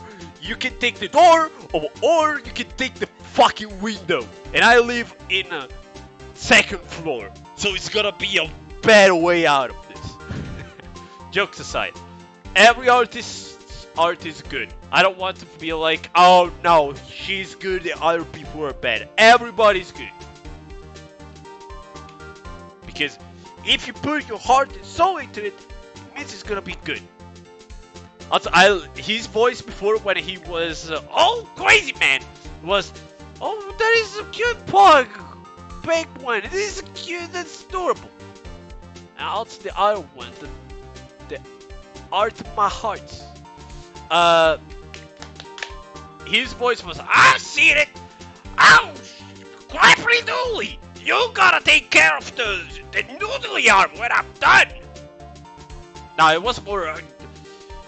I've seen it. I've seen it again. Yeah, this is the voice. But now he's safe. He's going back. I've accomplished what I wanted to do. I'm done. Nick, he looks totally different. This is the real Yogi, I think. Finally! He's been acting feeble to hide his true identity. Acting for 15 freaking years. Well, order the court. Well, let me ask you again. Please state your name for the court. My name is Yeti Yogi. 15 years ago, I served as bailiff in this very court. I don't want to actually have him a real voice like I'm Yeti Yogi. I was a bailiff 15 years ago. I like to think that he's done the I've seen it. Voice so much that it is actually his voice now. Gotta go to get some sleep. Unfortunately, it was fun popping into your stream and losing my skin. It was amazing to see Rebecca's heart. Have fun in the game. Aw, thank you. Have a good night, dude, gal, bro, sis, wherever you are. Have a good night. Hope to see you again. Join the Discord. Hit the bell. Slap the subscribe button. Do the meme thing. I don't care. Have a good night. Order! Order! Yeti Yogi! So, was it you who killed Robert Hammond and tried to frame us as one for his death? Yes! Yes! It was me! I did it! They put me on the witness stand 15 years ago. Robert Hammond. He said I was mentally unsound. He told me it will make me innocent. Get me off of the hook. So, I pretended to have brain damage. I was innocent, really. But he didn't believe me. He won the trial, but I lost everything. Lost my job, my fiancé, my social standing. I'm looking for a recover from stream. Get good. Don't worry. I know how you feel. Don't. I'm doing a thumbs up to a screen and there's no webcam, so I just look like a fucking idiot. I can't wait to get the webcam so I can actually look like an idiot, but on camera. I also lost the tab. Yeah, there. Okay, found it. The cap of my USB drive. Then, this year, 15 years later, a package arrived. It was a letter and a pistol. The plan was written out in careful detail. It was a plan for me to take my revenge on the people who ruined my life. I didn't care who had said it. I thought it was my chance. After 15 years, this was it. Finally, a chance to have my revenge on Robert Hammond and Miles Edgeworth. I have no regrets. Wait a moment. Revenge against Miles Edgeworth? Order your court, what do you mean? I'm not at liberty to speak on that matter. Why don't you ask Mr. Miles Edgeworth yourself? Anyway, I admit it. I was the one who killed Robert Hammond. Yay, we won!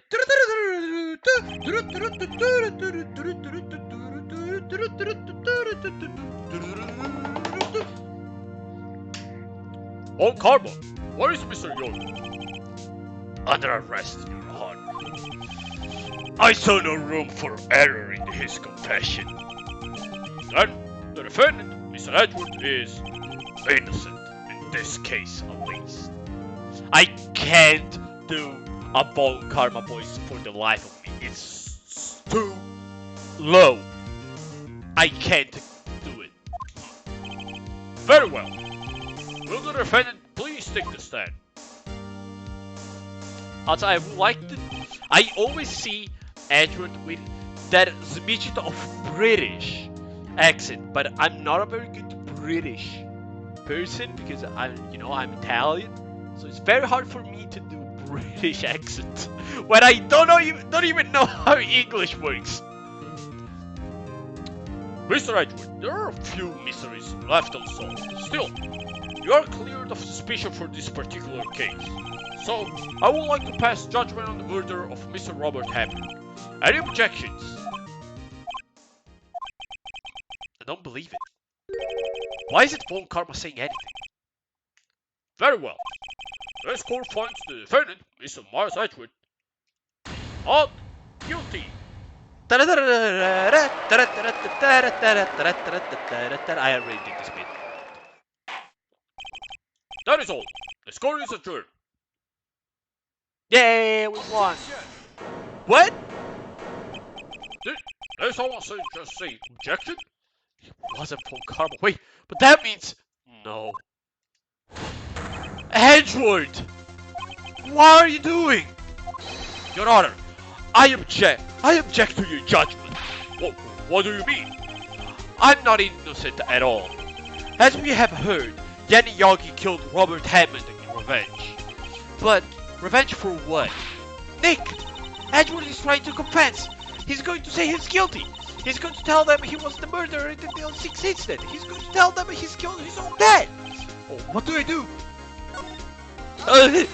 Objection! The judgment has already been passed. Object to Edgeworth's outburst. Objection! There's something like this happened yesterday too. I believe a certain witness raised an objection after a guilty verdict has passed. That would be Larry. Fuck. We must hear this new statement. We must hear Miles Edgeworth. He's right. We have a duty to hear Mr. Edgeworth out. Fuck! For 15 years, I have had a recurring dream. A nightmare. It's only a nightmare, that's what I told myself. But now I know. It wasn't a dream. Yanni Yogi wasn't the killer. You mean, in the incident where your father died? From the distance of the shot, it wasn't suicide either. Everything was clear as day. The murderer, the criminal in the DL6 incident, it was me. Your Honor, I confess my guilt. I am guilty for DL6, the statute of limitation of which ends today. The culprit is me, and just points to Phoenix. I guess they didn't make a sprite where he has the head pointing at himself. He has the arm stretched out, but the head is pointing at himself. Order! Order! This is certainly unexpected. The defendant, declared innocent, is confessing to a different crime, a crime of which the statute of limitation runs out today. I'm not really sure how we should deal with this. It's obvious. We hold a trial right here, right now. We try this man for his crime of 15 years ago.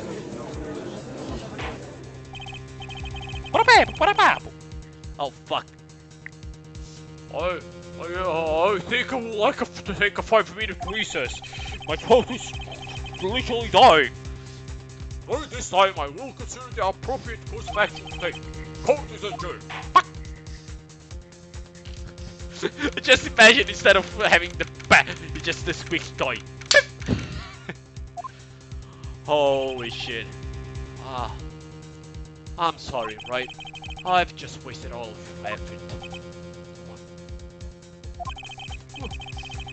Pal, Mr. Edgewood, I just don't believe it, sir. I mean, you kill your dad? I didn't want to believe it myself, detective, but it's the truth. I deserve to be punished. Murder is murder, no matter what the circumstances. That is crazy, just crazy. Nick, what are you doing? Huh? Oh, I was just reading through the court record once more. I'm getting my case ready. Your case for what? Huh? Isn't it obvious? I'm going to prove that Miles Edgeworth is innocent.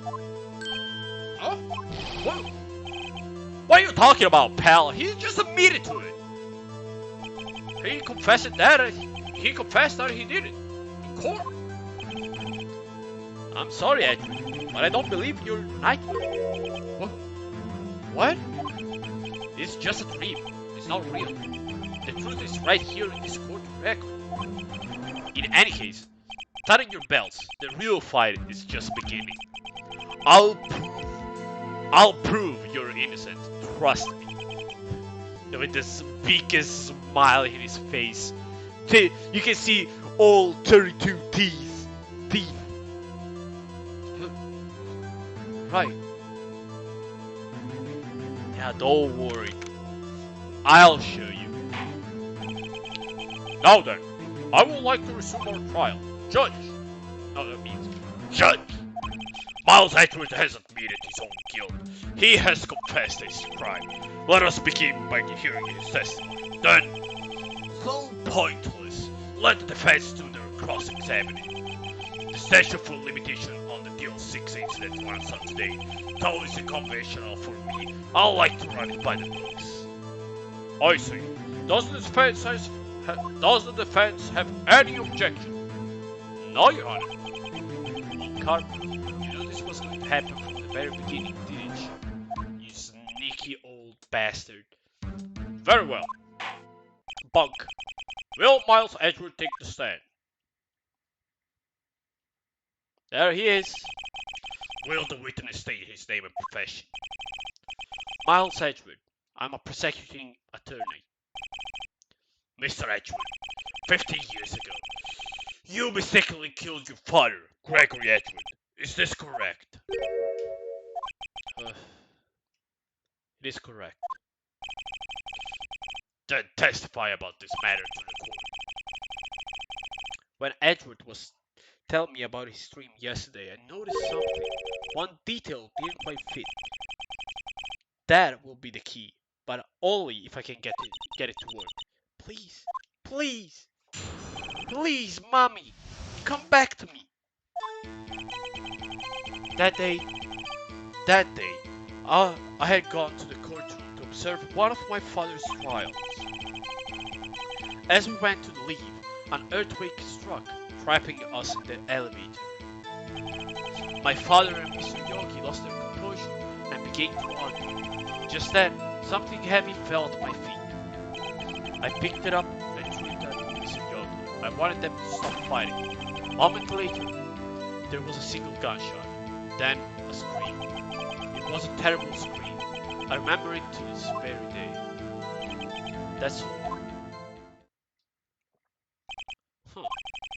And until now, you thought this memory was a dream? We were stuck in that elevator for 5 hours. The oxygen in the elevator ran out, and I lost my memory of the events. Still, bullshit, but alright, let's continue. Objection! The same claim Mr. Yogi has made. Very well. Very well, Mr. Wright. Your cross-examination, please. Yes, Your Honor. Deal succeeds. I got to the court to observe one of my fair trials and went to leave. Okay, let's see. What do we have? Response to murder weapons barrel. We don't need this one. We have this one. Still bears clear ballistic arc. Take it from Gregory Edgewords. There is something that it doesn't make sense even here. Oh no, yeah. No. There is something that doesn't make sense here from the get-go. Because there is a hole in the window, but the bullet it was found on Gregory Edgeworth's heart. Fire Yogi goes gonna begin arguing something I found on my feet to pick it up and threw it to Mr. Yogi. A moment later there was a single gunshot, then a scream. It was a terror scream. Let's press him. The gun fired once? Yes, I think. After I threw it, I lost consciousness. Since then, they've echoed in my head every day. That gunshot and that horrible scream. The scream. Terrible scream. Let's see. To this day? Yes. I can practically hear it now. I doubt I will ever forget those screams as long as I live. There is one part of that testimony clearly contradicts the evidence, but I don't know what it means. Better find out quickly. Okay, this one is alright. Went to leave, a network struck. Yes, my father, Mr. Yogi, lost their pure composure. We began to argue. Just then, something heavy fell at my feet. I picked it up and threw it to Mr. Yogi. I wanted them to stop fighting. A moment later, there was a single gunshot, then a scream. It was a terrible scream I remember to this very day. Parrot? Trapped heavy, one motor from a hard murder weapon was fired twice. Okay. Then we can present him our attorney badge. The tile, the DL6 case. Are you sure you only heard one gunshot? Yes, I'm sure of that. I heard the shot and the scream. Then everything faded. I was unconscious until the rescuers came. I see. No, Your Honor. Fortunately, you don't. Look at this file one more time. This plainly contradicts the witness testimony. Objection! Do you enjoy dragging out that file, don't you? I don't accept this evidence unless you can tell us what the page is on. Come on, he's just literally being petty. I'm not gonna accept it until you show the thing. Hey. Where was it again? Victim data. Yeah, victim data. You gotta show exactly the page. Come on, it's 3 pages. You don't have too much to read. Look at victim data in this file, Bone Karma, instead of being a little bitch. It says quite plainly the murder weapon was fired twice. Not once, not 3 times, twice.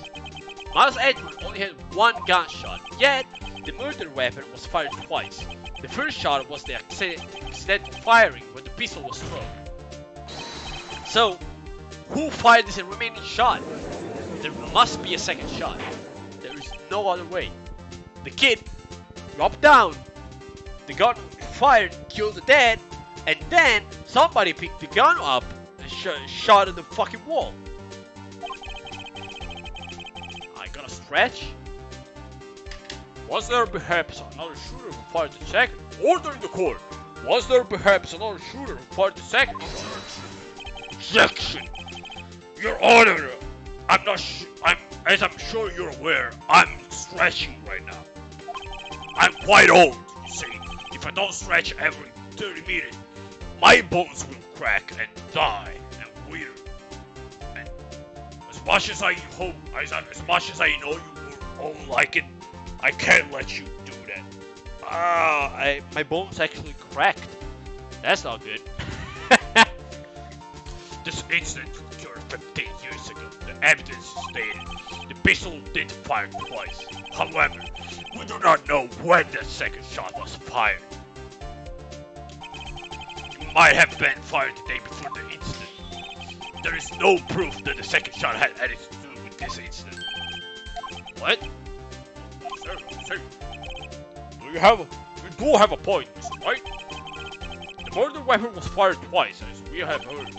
One of those shots was fired by the defendant, a boy at the time. And now, where have all the years gone? Jesus Christ. Judge, calm down. Do you have any proof that the other shot fired had something to do with the case? Yeah, I just showed you. Your Honor, I think I will be able to show you proof. What? Impossible. Now, Mr. Von Karma, save your surprise for after you've seen the evidence. Very well, Mr. Wright. Show us your proof. Do you have evidence that the second firing of the pistol is related to this incident? Yep. Here, look at this photograph. Look at this photograph. Hey, Edgewood, you remember this? Just slamming in his face. I'm like, no, my daddy. This is a photograph of the scene of the crime 15 years ago. I can see that the victim right there is Gregory Edgewood. This proves the murder weapon was fired twice at the time of the incident. This photo proves it. So, order the court. So let me get this straight. This photo proves 2 shots were fired? Where? Oh, please get a fucking clue. Jesus Christ. Yeah, I already said it. Easy. As should be obvious, the contradiction is here. I see a bullet hole in the wall. So another table slam. Dude, calm down, Phoenix. Your Honor, Gregory Edgewood was killed by a shot from the pistol. Yet, there is also a bullet hole in the elevator room. We also know that the murder weapon was fired twice. Thus, someone other than Edgewood fired the second shot. This thing just starts shivering in the ground. We are just ignoring him. He's like, oh yeah, whatever. Order! Mr. Wright, what are you driving at? It's simple, Your Honor. At the time of the incident, 2 shots were fired. One went into Gregory Edgewood's heart, the other hit the elevator. Remember that the defendant lost consciousness after the shot fired rang out. In conclusion, we must agree that the second shot was fired by someone else.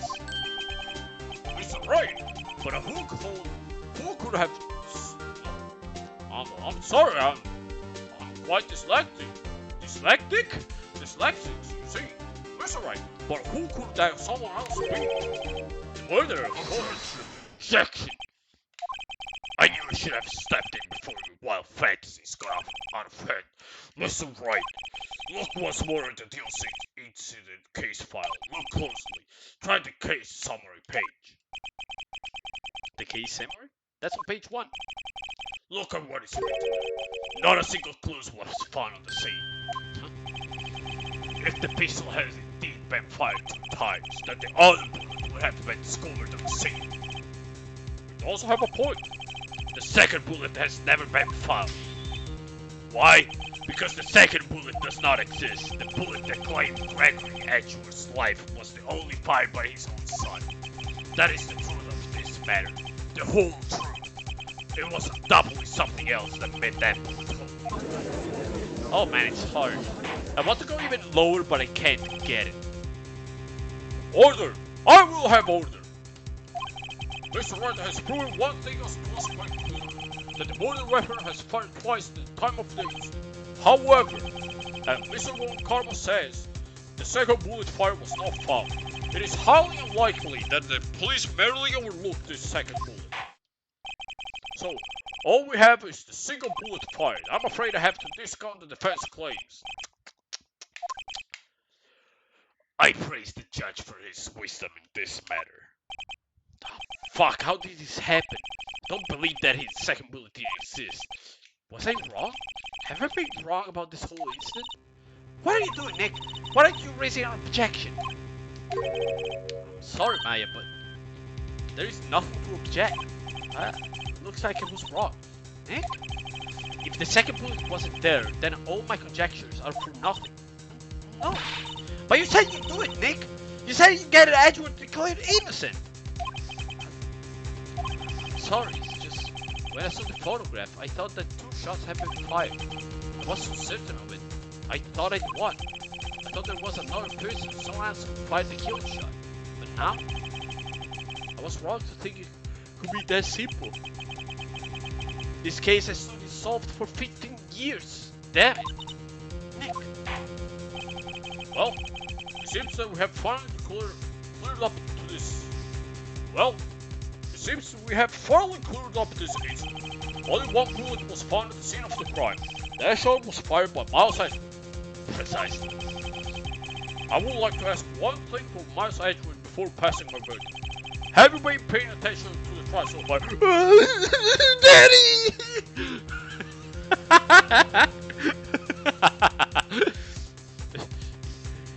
Yes, Your Honor. Do you have any objections? No. No, I do not. So you killed your father, though that was not your intention. Yes, I did. No. He's accepted the guilt. Very well. The statute of limitation on the murder of Gregory Edward runs out today. Therefore, I must pronounce a verdict on the defendant today, right here, Right now. Indeed. Does anyone have any objection? Been here before. God damn it, it's just like my first day in court. There are so many things I know I should be saying, but my mind's gone blank and I can't find the words. Plot hair armor, please save me!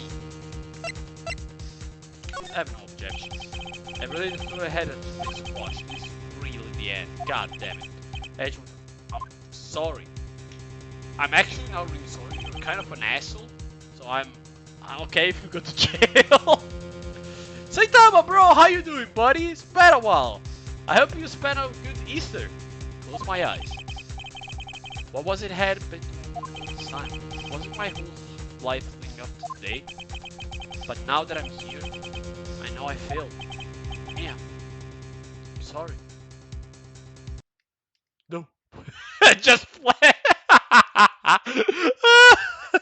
It's just like a 0-0 video, just for 1 frames. No. Not yet. Huh? Huh? Maya? What? Object. Your own weapon. Are you okay, Nick? What's happening to me? I have to think. Wait. Don't think. Act. Objection! Your Honor! I object to objection of objecting. I did pretty good. I spent a very good weekend. I've done basically nothing all weekend. I wanted to make a funny meme, but I failed. In fact, I'm gonna bring it back to the... Where the fuck is the cap of my... there he is. To the workshop, and I'm gonna make a video out of it, even though it's gonna be bad. Mr. Wright, on what grounds do you object, huh? Nick? I don't know. This case is perfect. God damn it. No.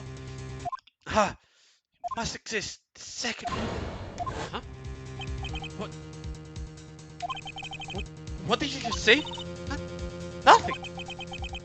It was a really ice weekend. The second bullet must exist, but where? Someone took it. But safe waiting is not going to order in the court. Safe waiting is not going to produce us any answer from Mr. Wright. Wait, Your Honor. Oh, the second bullet. It exists. What? We just shared proof that it did not exist. I realize that, Your Honor. You pressed me here, but it's just. What if someone took it from the scene of the crime? I mean, that's what happened. Who? The murderer, of course. Objection! The murderer? Then tell us, just who is the murderer? I'm still thinking on that one. So the criminal took the second bullet, but why? Huh? First of all, why would they have found it? It's not easy to find a stray bullet, Mr. Wright. Was there some pressing need for the murderer to search for that bullet?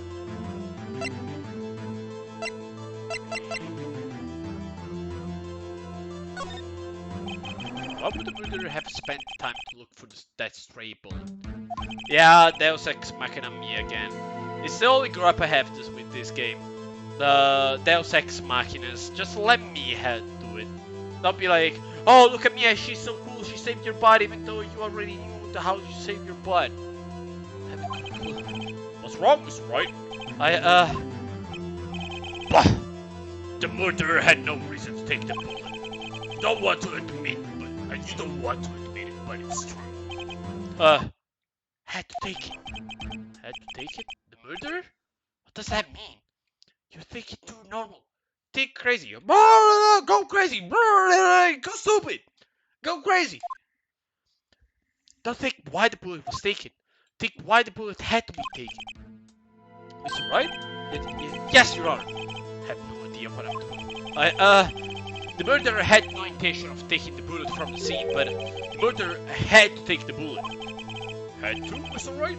What do you mean? Well, for instance what? Maybe the bullet hit the murderer? The bullet hit the murderer? Just saying. For instance. I mean, if it hit you, you would have to take it with you, don't you? It's not like you could perform surgery right there. You know? Wait a second. I was just talking off of the top of my head, but what if that's really what happened? Mr. Wright, let me get this straight. So, at the time of the murderer themselves was shot, and they left with the second bullet still inside of them, thus leaving only one bullet at the scene of the crime? Yes. I guess that's how it would work, yes. But there's a problem with that. The other two people rescued from that elevator, Miles Edgeworth and Yemi Yogi, were both unharmed. So that would mean the murder came from outside, yes. What about? Two men fight inside the elevator. Try to stop them, the boy picks up the pistol and his feet. No. Try to stop them, the boy picks up the pistol at his feet and throws it. The pistol is discharged, and the bullets. Ah! I'm an alien! He's an alien. The bullet goes through the elevator door and hits the murderer outside. The boy loses consciousness. Then, the murderer opens the elevator door and sees the man inside. And then, he shots Edgewood. Mr. Wright, you're truly the most... sorry. I'm sorry. It's almost time for me to hit the bed. But we gotta finish this one first. Mr. Wright, you're truly the most unpredictable defense attorney I've ever known. I can tell you're grasping, yet I cannot deny the possibility of what you say. Objection! What are you saying? Deny it!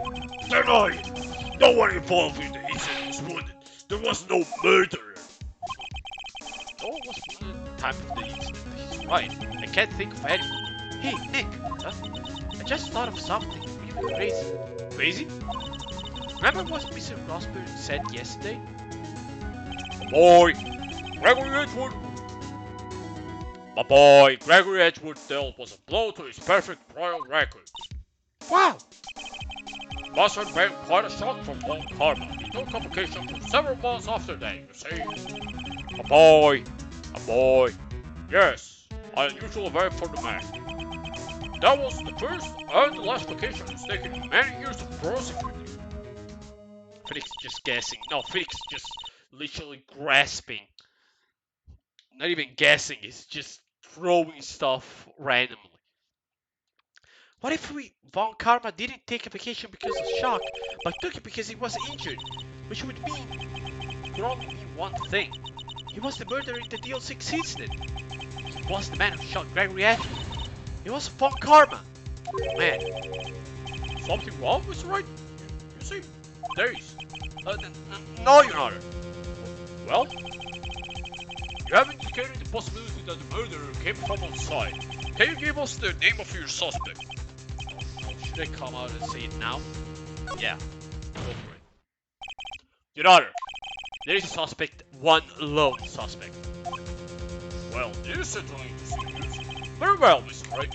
Who is your suspect? Who is sus? My hands are shaking. For what? Von Karma. Von Karma? Huh? The music dropped, so it means we're doing good shit. You mean the Von Karma, the protector, the one standing right over there? You don't object? I see no need. Why honor this ridiculous outburst with my objection? Because you took a vacation for several months starting the day after the incident. Yet, you pride yourself on a perfect record. Why would you take such a long vacation without any reason? So you claim that I took a vacation to heal my injury from the incident. Fascinating. Fascinating. I would have needed surgery, no? Where did I go under the knife, Mr. Wright? Bring the doctor that operated on me. Have him testify. Nick, let's find out who this doctor is. It's no use. Edward? I know Von Karma. Perhaps too well. He's perfect. He wouldn't leave clues. He probably didn't undergo surgery. That will leave a doctor as a witness. Or maybe he would have just do it and then shot the doctor dead. Nobody's that perfect. So what, Nick? Did Von Karma pull the bullet out by himself? That's insane! Nah, he couldn't have. You can't just pull a bullet out by yourself. We're not in a video game. Wait, what does that mean? That bullet has to be somewhere, but where? Well, Mr. Wright, can you produce evidence to prove that it was shot? Show evidence. Table slap. The last table slap of the day. Alright, Von Karma, I'll prove it. And I even use evidence. Yeah, I know how you like it so much. What? The evidence that proves Von Karma was shot is... I kid you not! The metal detector. I remember it. I'm sorry. There is no... What? Yeah, I remember. Von Karma is perfect. He wouldn't risk surgery. Maybe an evidence trial. So then I ask, where is that other bullet now?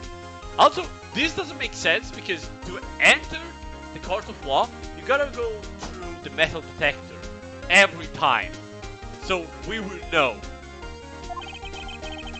I think it's likely that Von Karma performed surgery on himself.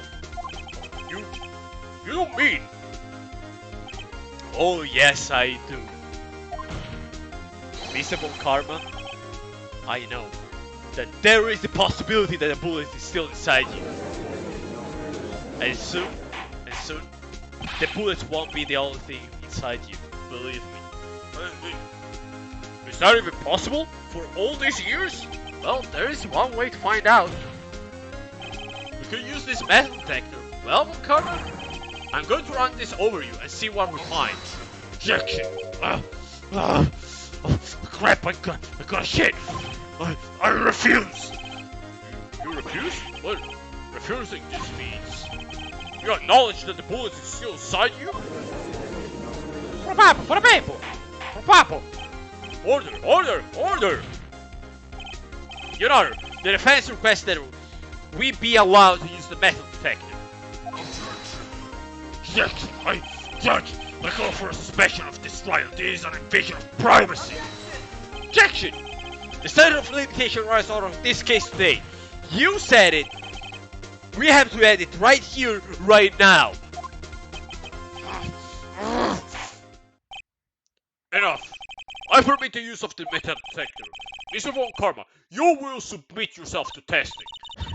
You just bring out a couple of injections. You will become our new lab rat. Lab rat. No, I object. No. Nick, what does this mean? I don't know, but we have to give it a shot. Let's run it. And beep, beep, beep. React! Somebody inside his right shoulder, the bullet! We did it. Mr. Von Karma. You. It was you.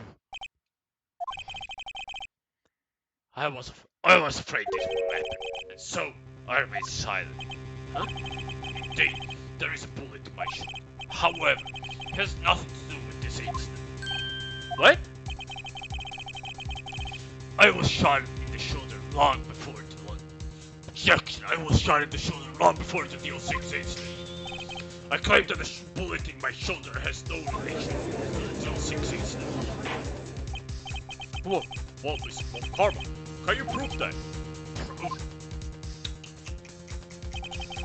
I have no obligation to prove anything. It is Mr. Wright who must prove something here, not I. Mr. Wright? Well, can you prove it? Can you prove that the bullet was Von Karma's shoulder was from DL6? Of course you can. You don't have any of the DL6 evidence. That's because you fucking took it out of the record rooms yesterday. Cunt! With no proof, you cannot convict me of any crime. So sorry, Mr. Wright. So sorry, Mr. Wright. No, I'm sorry. I'm the one who's sorry, Mr. Von Karma. What? You were close. 1 day away from clear. But you see, I do have proof. What? Who would have thought you would dig your own grave trying to commit edgewood? I can link that bullet in your shoulder to the DL6 incident. And here's my final proof. The final proof of tonight. Let's give it up, fellas. 3, 2, 1, go. It just... Felix just takes out a Glock and shoots Von Karma in the head. Says, okay, let's take the bullet out. We'll run some tests, and you'll see that the bullet's from the same gun. So it means that he's the killer. We did it. That's a bullet? Where did you get that? This is the bullet used in the DL6 incident. This was taken from the heart of the victim, Mr. Gregory Edgewood. This is the bullet that is best preserved quite nicely, with all the ballistic marking intact. Also, Virtual Man Wright,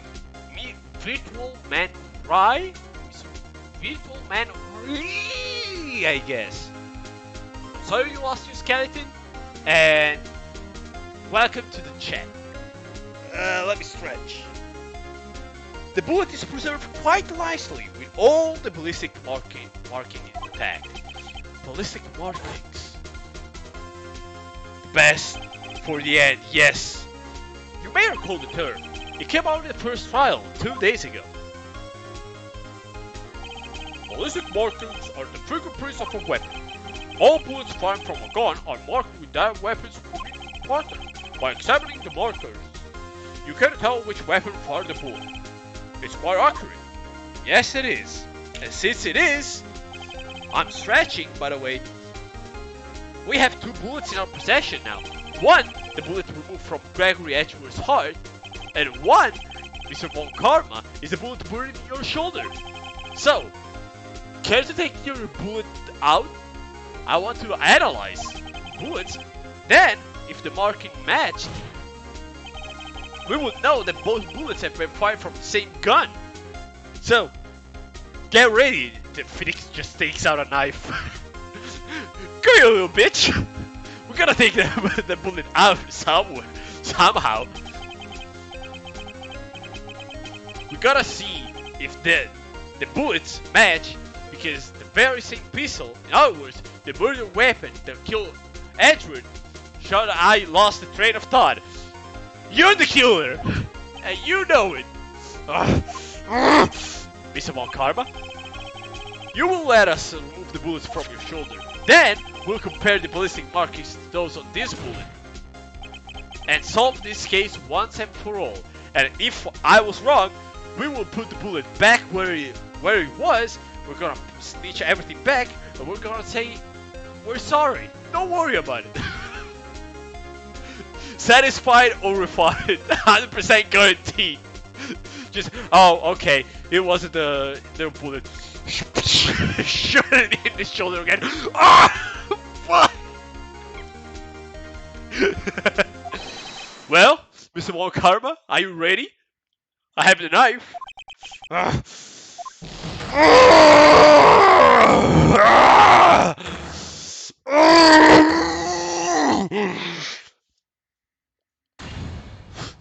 That scream. I've heard that scream before. Wait, I know. Help! I can't breathe. Quiet. I say quiet. You're not making this any easier. Stop breathing my air. I'll stop you. Stop breathing my air. No! Get away! Get away from my father!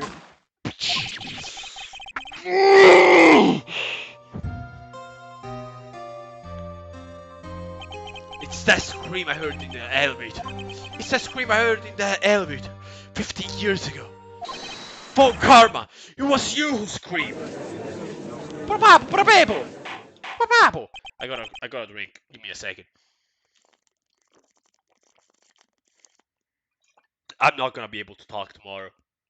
I'm so happy we're not gonna scream. We're not gonna scream Phoenix Wright tomorrow. We're gonna play something else. We're gonna restart on Tuesday though. Mr. Von Karma? Edgeworth! Only you can defy me! So, it was you. You and your father are my curse! Your father shared me with your penalty on my record. And you left a scar on my shoulder that will never fade. I'll bury you! I'll bury you with my bare hands! Death! Death! 15 years failure. Objection! Chief Prosecutor! I'm sorry. Von Karma, it's not like you to make this kind of error. I never would have thought that Edgewood will be the one to catch you. I was careless. I'm sorry, but you will have to be penalized. Has Edgewood won once, or does he keep believing his clients are sincerely good people? We're still on the first one, so he's still thinking all the clients are assholes. This is something I don't really understand. Edward says, oh, I'm guilty for this one, but never once he thought, oh, maybe I brought someone that was innocent in jail, and I probably ruined his life, and he probably killed himself. In that one, he said, whatever. I forged evidence, whatever. Who cares? It was innocent anyway. I covered for you in the past, but not this time. Edgeworth! Edgeworth isn't a lawyer. Yeah, he's a prosecutor. He's still an attorney. I mean, technically he's a lawyer. He's not a defense lawyer. He's an attack lawyer. That is the special summon lawyer, the normal summon lawyer, the set summon lawyer. There are all kinds of lawyers. It was a shock like none I ever known. Me? Penalized? It took hours for me to regain my composure. Suddenly, I found myself in the darkness. I was in the court record. I must have wandered there without thinking where I was going. The room was pitch black. The light must have gone out. Prosecutors work with the police, don't have clients. Yeah, but they still go to law school. So they're technically still lawyers. Yeah, they don't have clients, but they still go to law school. They still get the attorney badge, but they specialize in, you know, slamming people into jail instead of slamming them out of it. I went out of the hole and felt my way to the elevator. I pressed the button, but nothing happened. Then there was a noise. Pacha! It was in pain, a horrible burning pain in my shoulder. Just then the lights came back up. The elevator door opened before my very eyes. Objection! I saw 3 people inside, all lying unconscious from oxygen deprivation. Much to my surprise, a pistol lay at my feet. I knew then it was destiny. He's a good guy. In his game, he actually saves people. Yeah, but it's after this. Who knows how many people he made... how many people's life ruined? We don't know. In his last moments, Gregory Edgeworth was still unconscious. He died, never knowing who had shot him. Later, he spoke through a medium, blaming Mr. Yogi. Which, this one is bullshit, because after you become a spirit, you're supposed to see what the fuck is going on around you. So, you're supposed to see Von Karma just standing there and realize that he's just like you. Try to cover up history. It's Metal Gear Solid reference, yeah. He was fooled. It was the perfect crime. He was fooled. He was the perfect crime. Who would have thought another man could have come to open that elevator? Judge! What? What are you doing? Do your job. Bring an end to this miserable charade. Now! End it! Very well. Order in the court. Very well. I like at least that, you know, Von Karma said, okay, yeah, you find me. If it wasn't for you, you metal kids, and you dog that you should probably have, I would have got away with it. It appears we have come from a very long way to the end of this maze. 15 years later, Mr. Miles Edgewood? Yes, Your Honor. You were innocent. You are innocent. As you said, it was all a nightmare. Yes, Your Honor. I like to think that he can't even talk right now. This court finds the defendant, Mr. Miles Edgewood, not guilty. That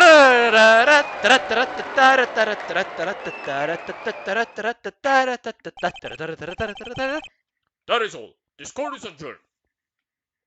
Yay! We did it! Nick! We did it! Did you see his face? Von Karma looked even paler than usual. He's pretending to be all cool, but inside you crushed him. Nick, crushed! I gotta say, I'm impressed. It was pretty close though. I was sure we'd had it. I know. I was on the verge of tears the whole time myself. But now it's all just a good memory. So, it's finally over, right? Right. Yeah? I'm not sure how to say this. I know! Try thank you. I see. Thank you, Wright. You're welcome. Don't worry. Don't mention it, dude. I think you could have done better than that. Sorry. I'm not good at this sort of things. Yeah, you got a lot to learn, Edgewood. She's got you there. Whoa! No, wait. Pal. Whoa! Amazing, pal. You pulled through it just like I thought you would. I never forget this. I owe you one, pal. And tonight, let's party. Dinner's on me. Yeah, my salary went down a bit last month, but who cares? See, Mr. Edgewood, you should take a lesson from Detective Gumshoe. That's how you say thank you. I see. Whoop! I... I feel foolish. No, don't worry. Take it a little at a time. You'll get used to it. It's about 15 years since I've seen Edward this on guard. Oh, goddammit, she's back. Really? Yeehaw! Yay, y'all! Yeehaw! Yay! I'm Texan. Lotta. Y'all were great in there. Oh, thank you. Yo, Andrew. Yeehaw! Yo, Edward. Congrats. I don't know how to do a southern accent. Thank y'all very much. I knew you were in this from the start, of course. Just look at you. See? See, scusami. Oops. I gotta lower my voice. So no more screaming. That's because it's 11 here. Ah, just look at you. You wouldn't stick your hand in the cookie jar even if no one was there. You were the witness on the first day of the trial, weren't you? Yeah. Well, yeehaw. Well, let bygones be bygones, huh? Speaking of which, what are you doing now, Laura? Oh, me? I went back to college. I gave up trying to be an investigative photographer quickly. Really? That's too bad, huh? Isn't that the hot guy from the park? Oh, finally, huh? It's over. Dude, it's over, Nick. Well, it's over. Why the sudden face like what happened now? Oh, Nick, I'm not long for this word, dude. You don't look sick. It's chaos. She's going to live in Paris. Paris, Nick. She's leaving me behind. Should have seen that one coming. Yo, Andrew. There you are. Oh, yes. There I am. Congrats, Andrew. Here, a little gift from me in celebration. Celebration? That's unusual from you. Harry, pal. Harry Butts, you come along tonight too. My treat, pal. Huh? Thanks. Looking forward to it. Yo, Nick. That's the Southern question. Wedding century. That's not police talk for prison food, right? I think you'll be fine, Larry. They're just instant noodles. Don't worry about it. Right. Yeah? What's up? That envelope that Larry gave me, it's got money on it. Oh yeah, that's awesome. That's right. People give money away to celebrate something. It's $38, right? Huh. What a weird amount. I mean, it's not a little, but it's not a lot either. Wait, 38 exactly? Nick! Wasn't that exactly the amount of lunch money that was stolen from Mr. Edward in school? 38? No. No! Larry! Oh, for fuck's sake, Larry, it was you! What are you surprised? What are you so surprised about, right? Huh? Larry was absent that day from school, right? But that doesn't automatically rule him out as a suspect. What? Think about it that day, 15 years ago. Larry took the day off, but he was bored, so he came into school anyway. Then, he saw the money lying there, and the rest is history. I don't know how to do an Edward voice. I'm just done. I'm sorry. I never was good at history. Edward, you didn't know, did you? I suspected. I just couldn't picture Larry protecting you like he did that day. Larry calls his attorney, yeah. Everyone else was saying you did it. The whole class was against you, remember? Yeah. Maybe too well, in fact. Right. You may not know this, but we used to have a saying back in school. When something smells, it's usually butts. Dude, I know, I created that one. Really, right. I'm surprised you didn't figure it out. Well, dude, this sure is an expected turn of events, huh? Edward. You should have told me. Now, Nick. It was 15 years ago. Don't you think the statute of limitation has run out, Mr. Edgewood? I'd say so, yes. There you have it. Where does that leave me? I became a defense attorney because of what you two did. Well, you have always been something of an insufferable emotionalist. Yeah, and you get worked up too easily too. Death! The death sentence for both of you! But if only I have known, I haven't become a prosecutor! The same goes for me, only the other way around. The same goes for me, only the other way around. For the longest time, I thought that I might have killed my own father. I thought I might be a criminal. I became a prosecutor in part to punish myself.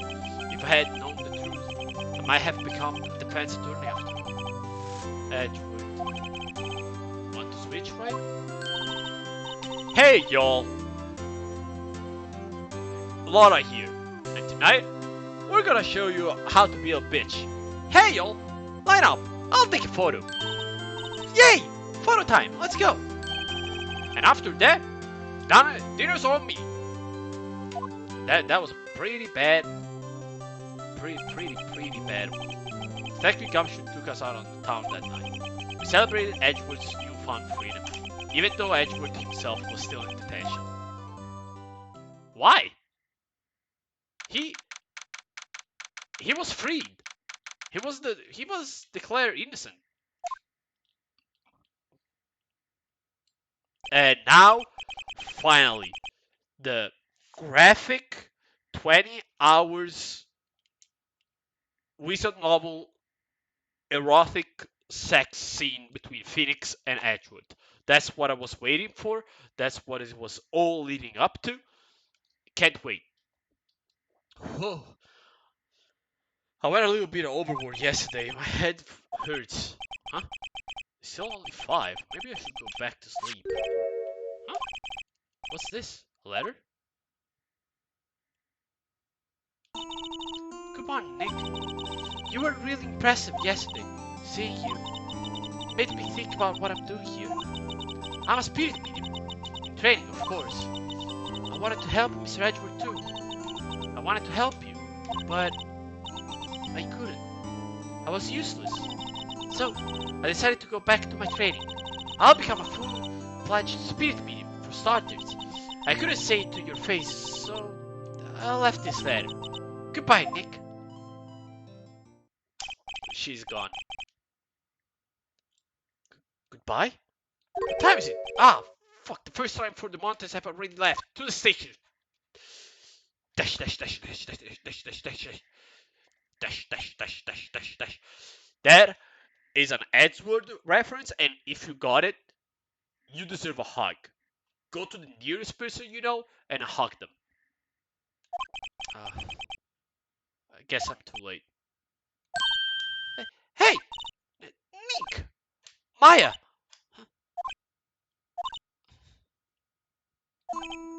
So, you're leaving? Yeah. It's hard being a spirit medium who can talk to spirits, and I think you'll do fine without me, Nick. Be good, okay? Hold it! Hold it! Wait! What? I never could have saved Edgeworth without your help. You saved our butt many times. Huh? On the last days of the trial, I heard her. I heard Mia's voice. You heard my sister? Yes. Only her voice. But still. It was at the very end when I thought we lost everything. Well, that's my sister for you. Detective Gumshoe helped, Mr. Grossberg, and even Larry. I'm the only one who couldn't help. I was useless, Nick. But you were the one who stopped Von Karma, Maya. Huh? I didn't do anything. All I did was wander around in a daze. Sorry, but I have evidence that you helped. Evidence? Show Maya some evidence to cheer her up. Can we show the attorney's badge? Now, jokes aside, this is the last one. Take that! The thing that she stole. A bullet? Von Karma was convinced that he had taken all of the evidence pertaining to DL6. But you were the one who rescued the last pieces of evidence we needed. This was the bullet that put an end to Von Karma. And you were the one who gave it to me. Nick. Thanks, Maya. I couldn't have done it without you. Just hug. I'll be back soon. Huh? I'm going to complete my training and come back. Okay. I'll be waiting. Of course I will. You cannot run that office by yourself. You're hopeless. I don't know about that. Huh? So, this is it. See you soon. Oh, no, wait. See you soon, Maya. I just imagine he gives her a smoosh on the forearm. Thanks, Nick.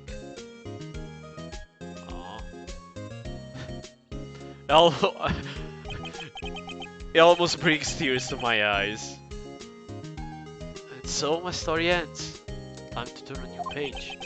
Say goodbye to the novice defense attorney that I once was. Now a new story begins. With the same old crazy cast of characters. And with literally zero voices that make sense. Mr. Wright, perhaps you'd like to take that claim? Yes, Your Honor. Oh, I got a big feeling about this. Objection!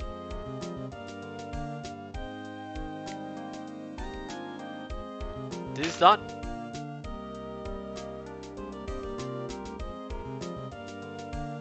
Hey, pal. Mr. Edward came down to the precinct to wish me a happy new year. Talk about a present surprise. Whoa, Detective Gumshoe. Daddy hung his head low and went right back up. Kind of like he was embarrassed or something. Strange, huh?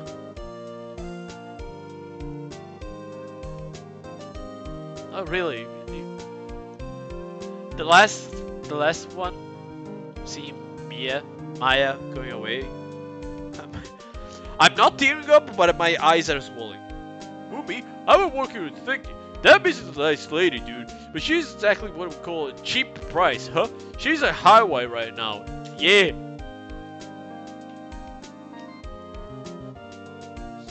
So, if this will ever get to, YouTube, please comment. Tell me what you think about it. Tell me what you liked and what you didn't like. Tell me how I can improve. I really mean it. Here in chat as well. I want to know. I like this game. And I thank you, Riven, for making it play me. I'm not gonna redo the whole voices. I'm sorry. I just want to enjoy the moment. That's because I don't remember any of these voices. It was alright. Sadly, it wasn't as good as the first time I played it, but that's to be expected. A visual novel is like that. But if you haven't played it, wait a couple of years, then play it again. It's worth it. For me at least, it was. And I don't know what to say. I like it.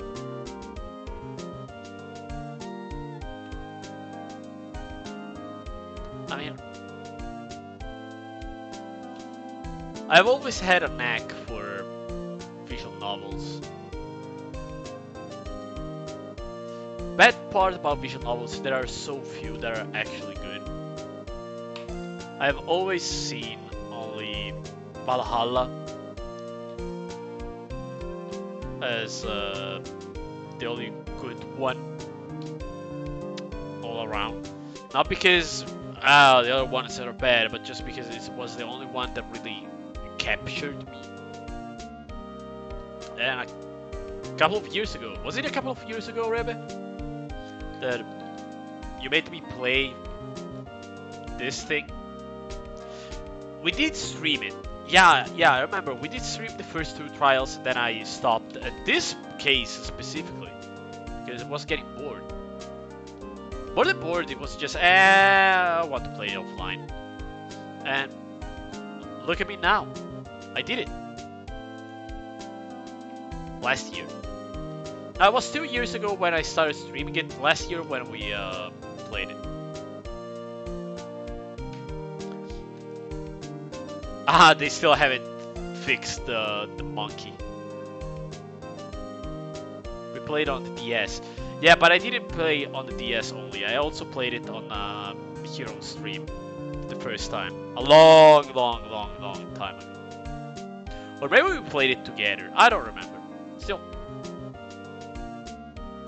I'm proud of myself. I set myself to do all the voices, even though I butchered a lot of them, even though I butchered my own throat, and it's probably gonna have lasting damage. I'm happy.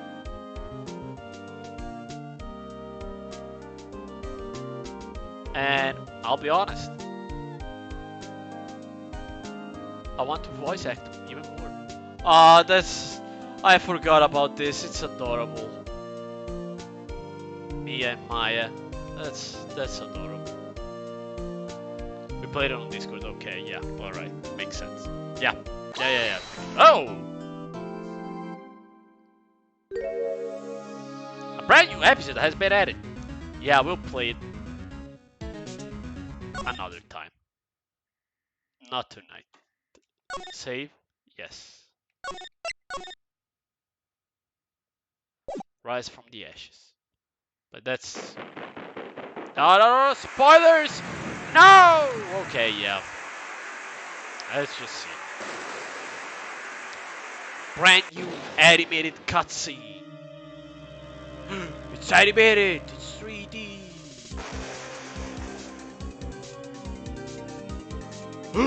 It's actually 2?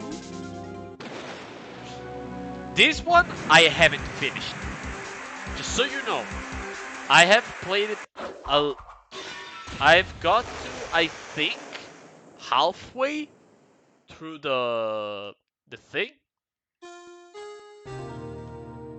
So, we're gonna have a couple of streams where I still kinda know what I'm doing.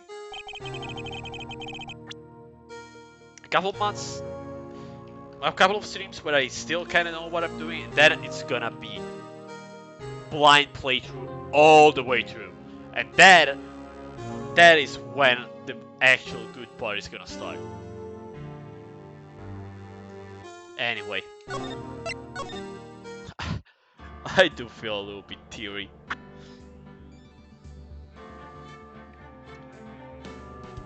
There are games that when you finish them, they give you a sense of accomplishment. Big accomplishment. Like Ace Attorney. That when you finish it, you are happy. You're really happy. Just for a moment. But you do feel like you've experienced something instead of just playing a game. You feel that you saw the end of a story. A story created by other people, of course, but a story made of love and well, skills, of course.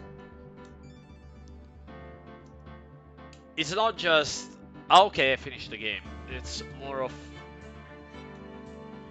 I felt a connection with the developers because the game made me feel things. And of course, it's deliberately done so. The developers wanted the game to make you feel things. I don't know, it's just special. I don't know how to explain it. It's the same thing I felt when I finished Kingdom Hearts 2. Without having played the first one too. When I finished Kingdom Hearts 2, I cried. I was literally tearing up. I remember my parents were making fun of me, but not in a bad way. They were just, oh, come on, you're crying. Ah, that's adorable. And I lied to them, be like, it was the 5th boss, I can't do this anymore. But I was happy because I saw those characters finally get their sweet ending. Pretty sure I've drank 3 times already, I still don't remember half of the boss names. Well, that is to be expected, don't worry about it. Like, that's it. I want to make a video. I want to make a video about how I feel when I end a video game. How a video game makes me feel at the end. Never really felt anything in video games, to be honest. It's an acquired taste, in my opinion. I used to not get it, then get it way too much, then not get it, and then get it too much. I think you need to find that game that sucks you so much that at the end of the game you're crying of happiness, of sadness, of anything. And after that game you'll rewatch anything else with a different pair of eyes. For me, it was Crisis Core, Final Fantasy VII. That game made me realize that video games can be more than video games. They can be experiences. Crisis Core made me cry like a little bitch, and I'm proud of it. And it's one game that before I die, I want to stream it. I don't care if I'm gonna get 0 views. I don't care if nobody cares. I don't care about anything. I want to replay that game. I want to get back to the ending. And I want to cry again. And don't worry, I'm not answering your questions. I'm not reading out loud, but I'm reading every single thing every single thing you guys are writing. And before you ask, oh, Ellie, you don't know if the ending is still gonna get you. The main theme of Crisis Core, the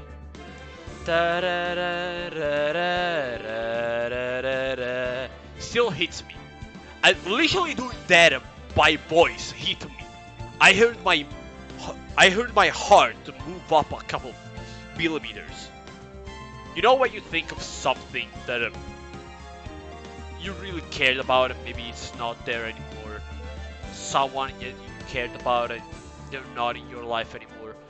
You can feel your heart going up closer to your neck. That is what that song makes me feel. I literally feel shivers from that song. In a good way. In a melancholic way. In a sad way. All those combined.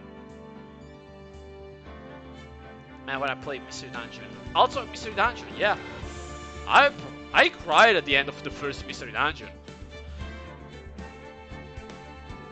The second one, I wasn't so much, but just because I already saw it in the first one. But it's still a tearjerker. Don't get me wrong. I'm not trying to be, haha, you cried, I didn't. No, it's just because I cried at the first one. That's why I didn't cry at the second one. I already knew it was good. What was going to happen. And when I rewatched the ending on YouTube, when I rewatched the ending on YouTube of Crisis Core, I was tearing up. It's just that powerful for me. For a lot of people, it's like, oh, Alex, you cry for that? Hey, we knew from the get-go. Why bother? No. As I feel that when I heard an ending from when I hear an ending from Undertale. Yeah, I kind of feel the same. Undertale hit me not too hard, but it hit me hard because it was weird. And now that I think about it, what really hit me about Undertale is that Lorenzo showed me, which was at the time my best friend, and he wanted to play it with me. I mean, he wanted me to play it because he loved it. It was before Undertale blew up out of proportions, and he wanted to see my reactions. So we spent like 6 hours in front of the PC playing together, and it was weird. If there is a thing that I really miss about my youth, is I miss playing single player story-driven games with my friends. I miss playing with them, going at night, playing together, shit and giggle. But alas, it is a thing of the past. And honestly, considering what I have it now, I wouldn't change it any other way. I like what I have now. I love what I have now. I love what I had a long time ago.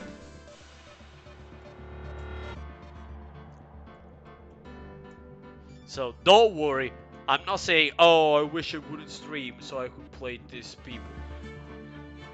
I don't want to take away streaming. Feels bad when I'm stream and there's literally nobody. I'll be honest, it does feel bad, but it's mostly a self-doubt thing. I still love streaming. Worst case I stream a little less, but I still love it. And I have a crap ton of other games to stream. Streams that I haven't played, games that I still have to play for the first time. Games that will come out. So I can't wait.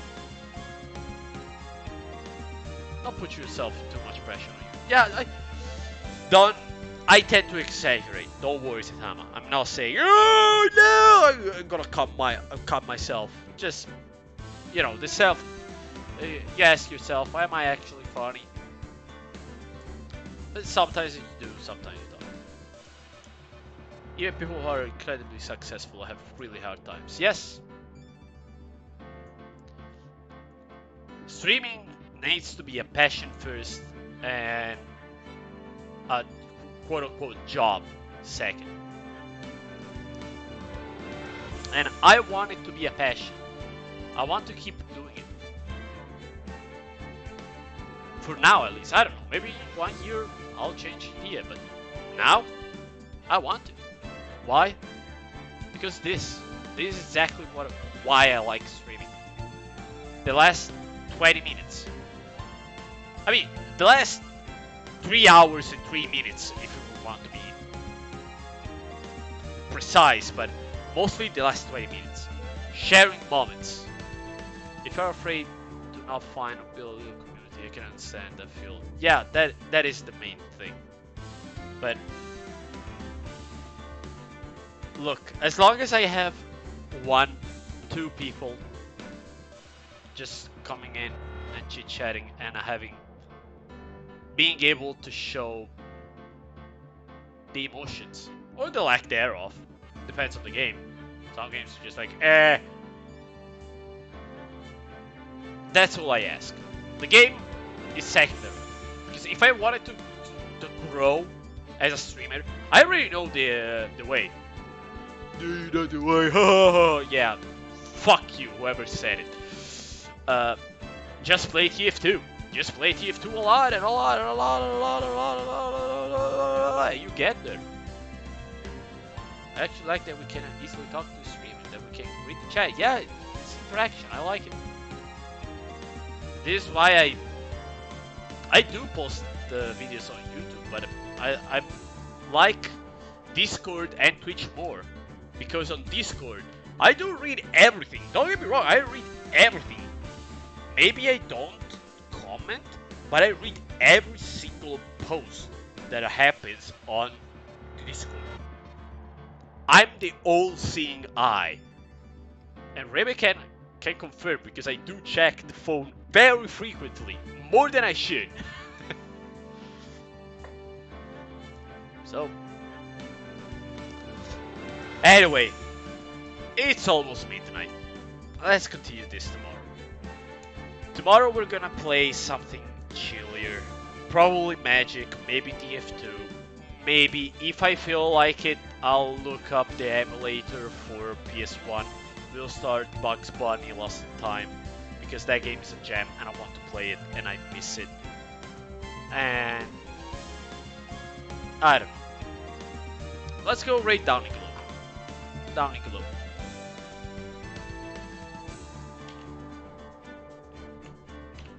Have a good night, you too, Saitama.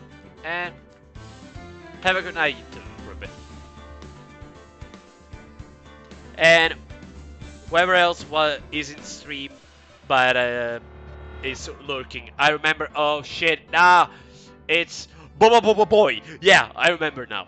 It's like but it's boy. To everyone, thank you. I really appreciate it. And till tomorrow. Take care. And if you're on YouTube, fucking join the stream. It's better, objectively. Come here and slap my nuts via a big donation. Man, I need to see a therapist.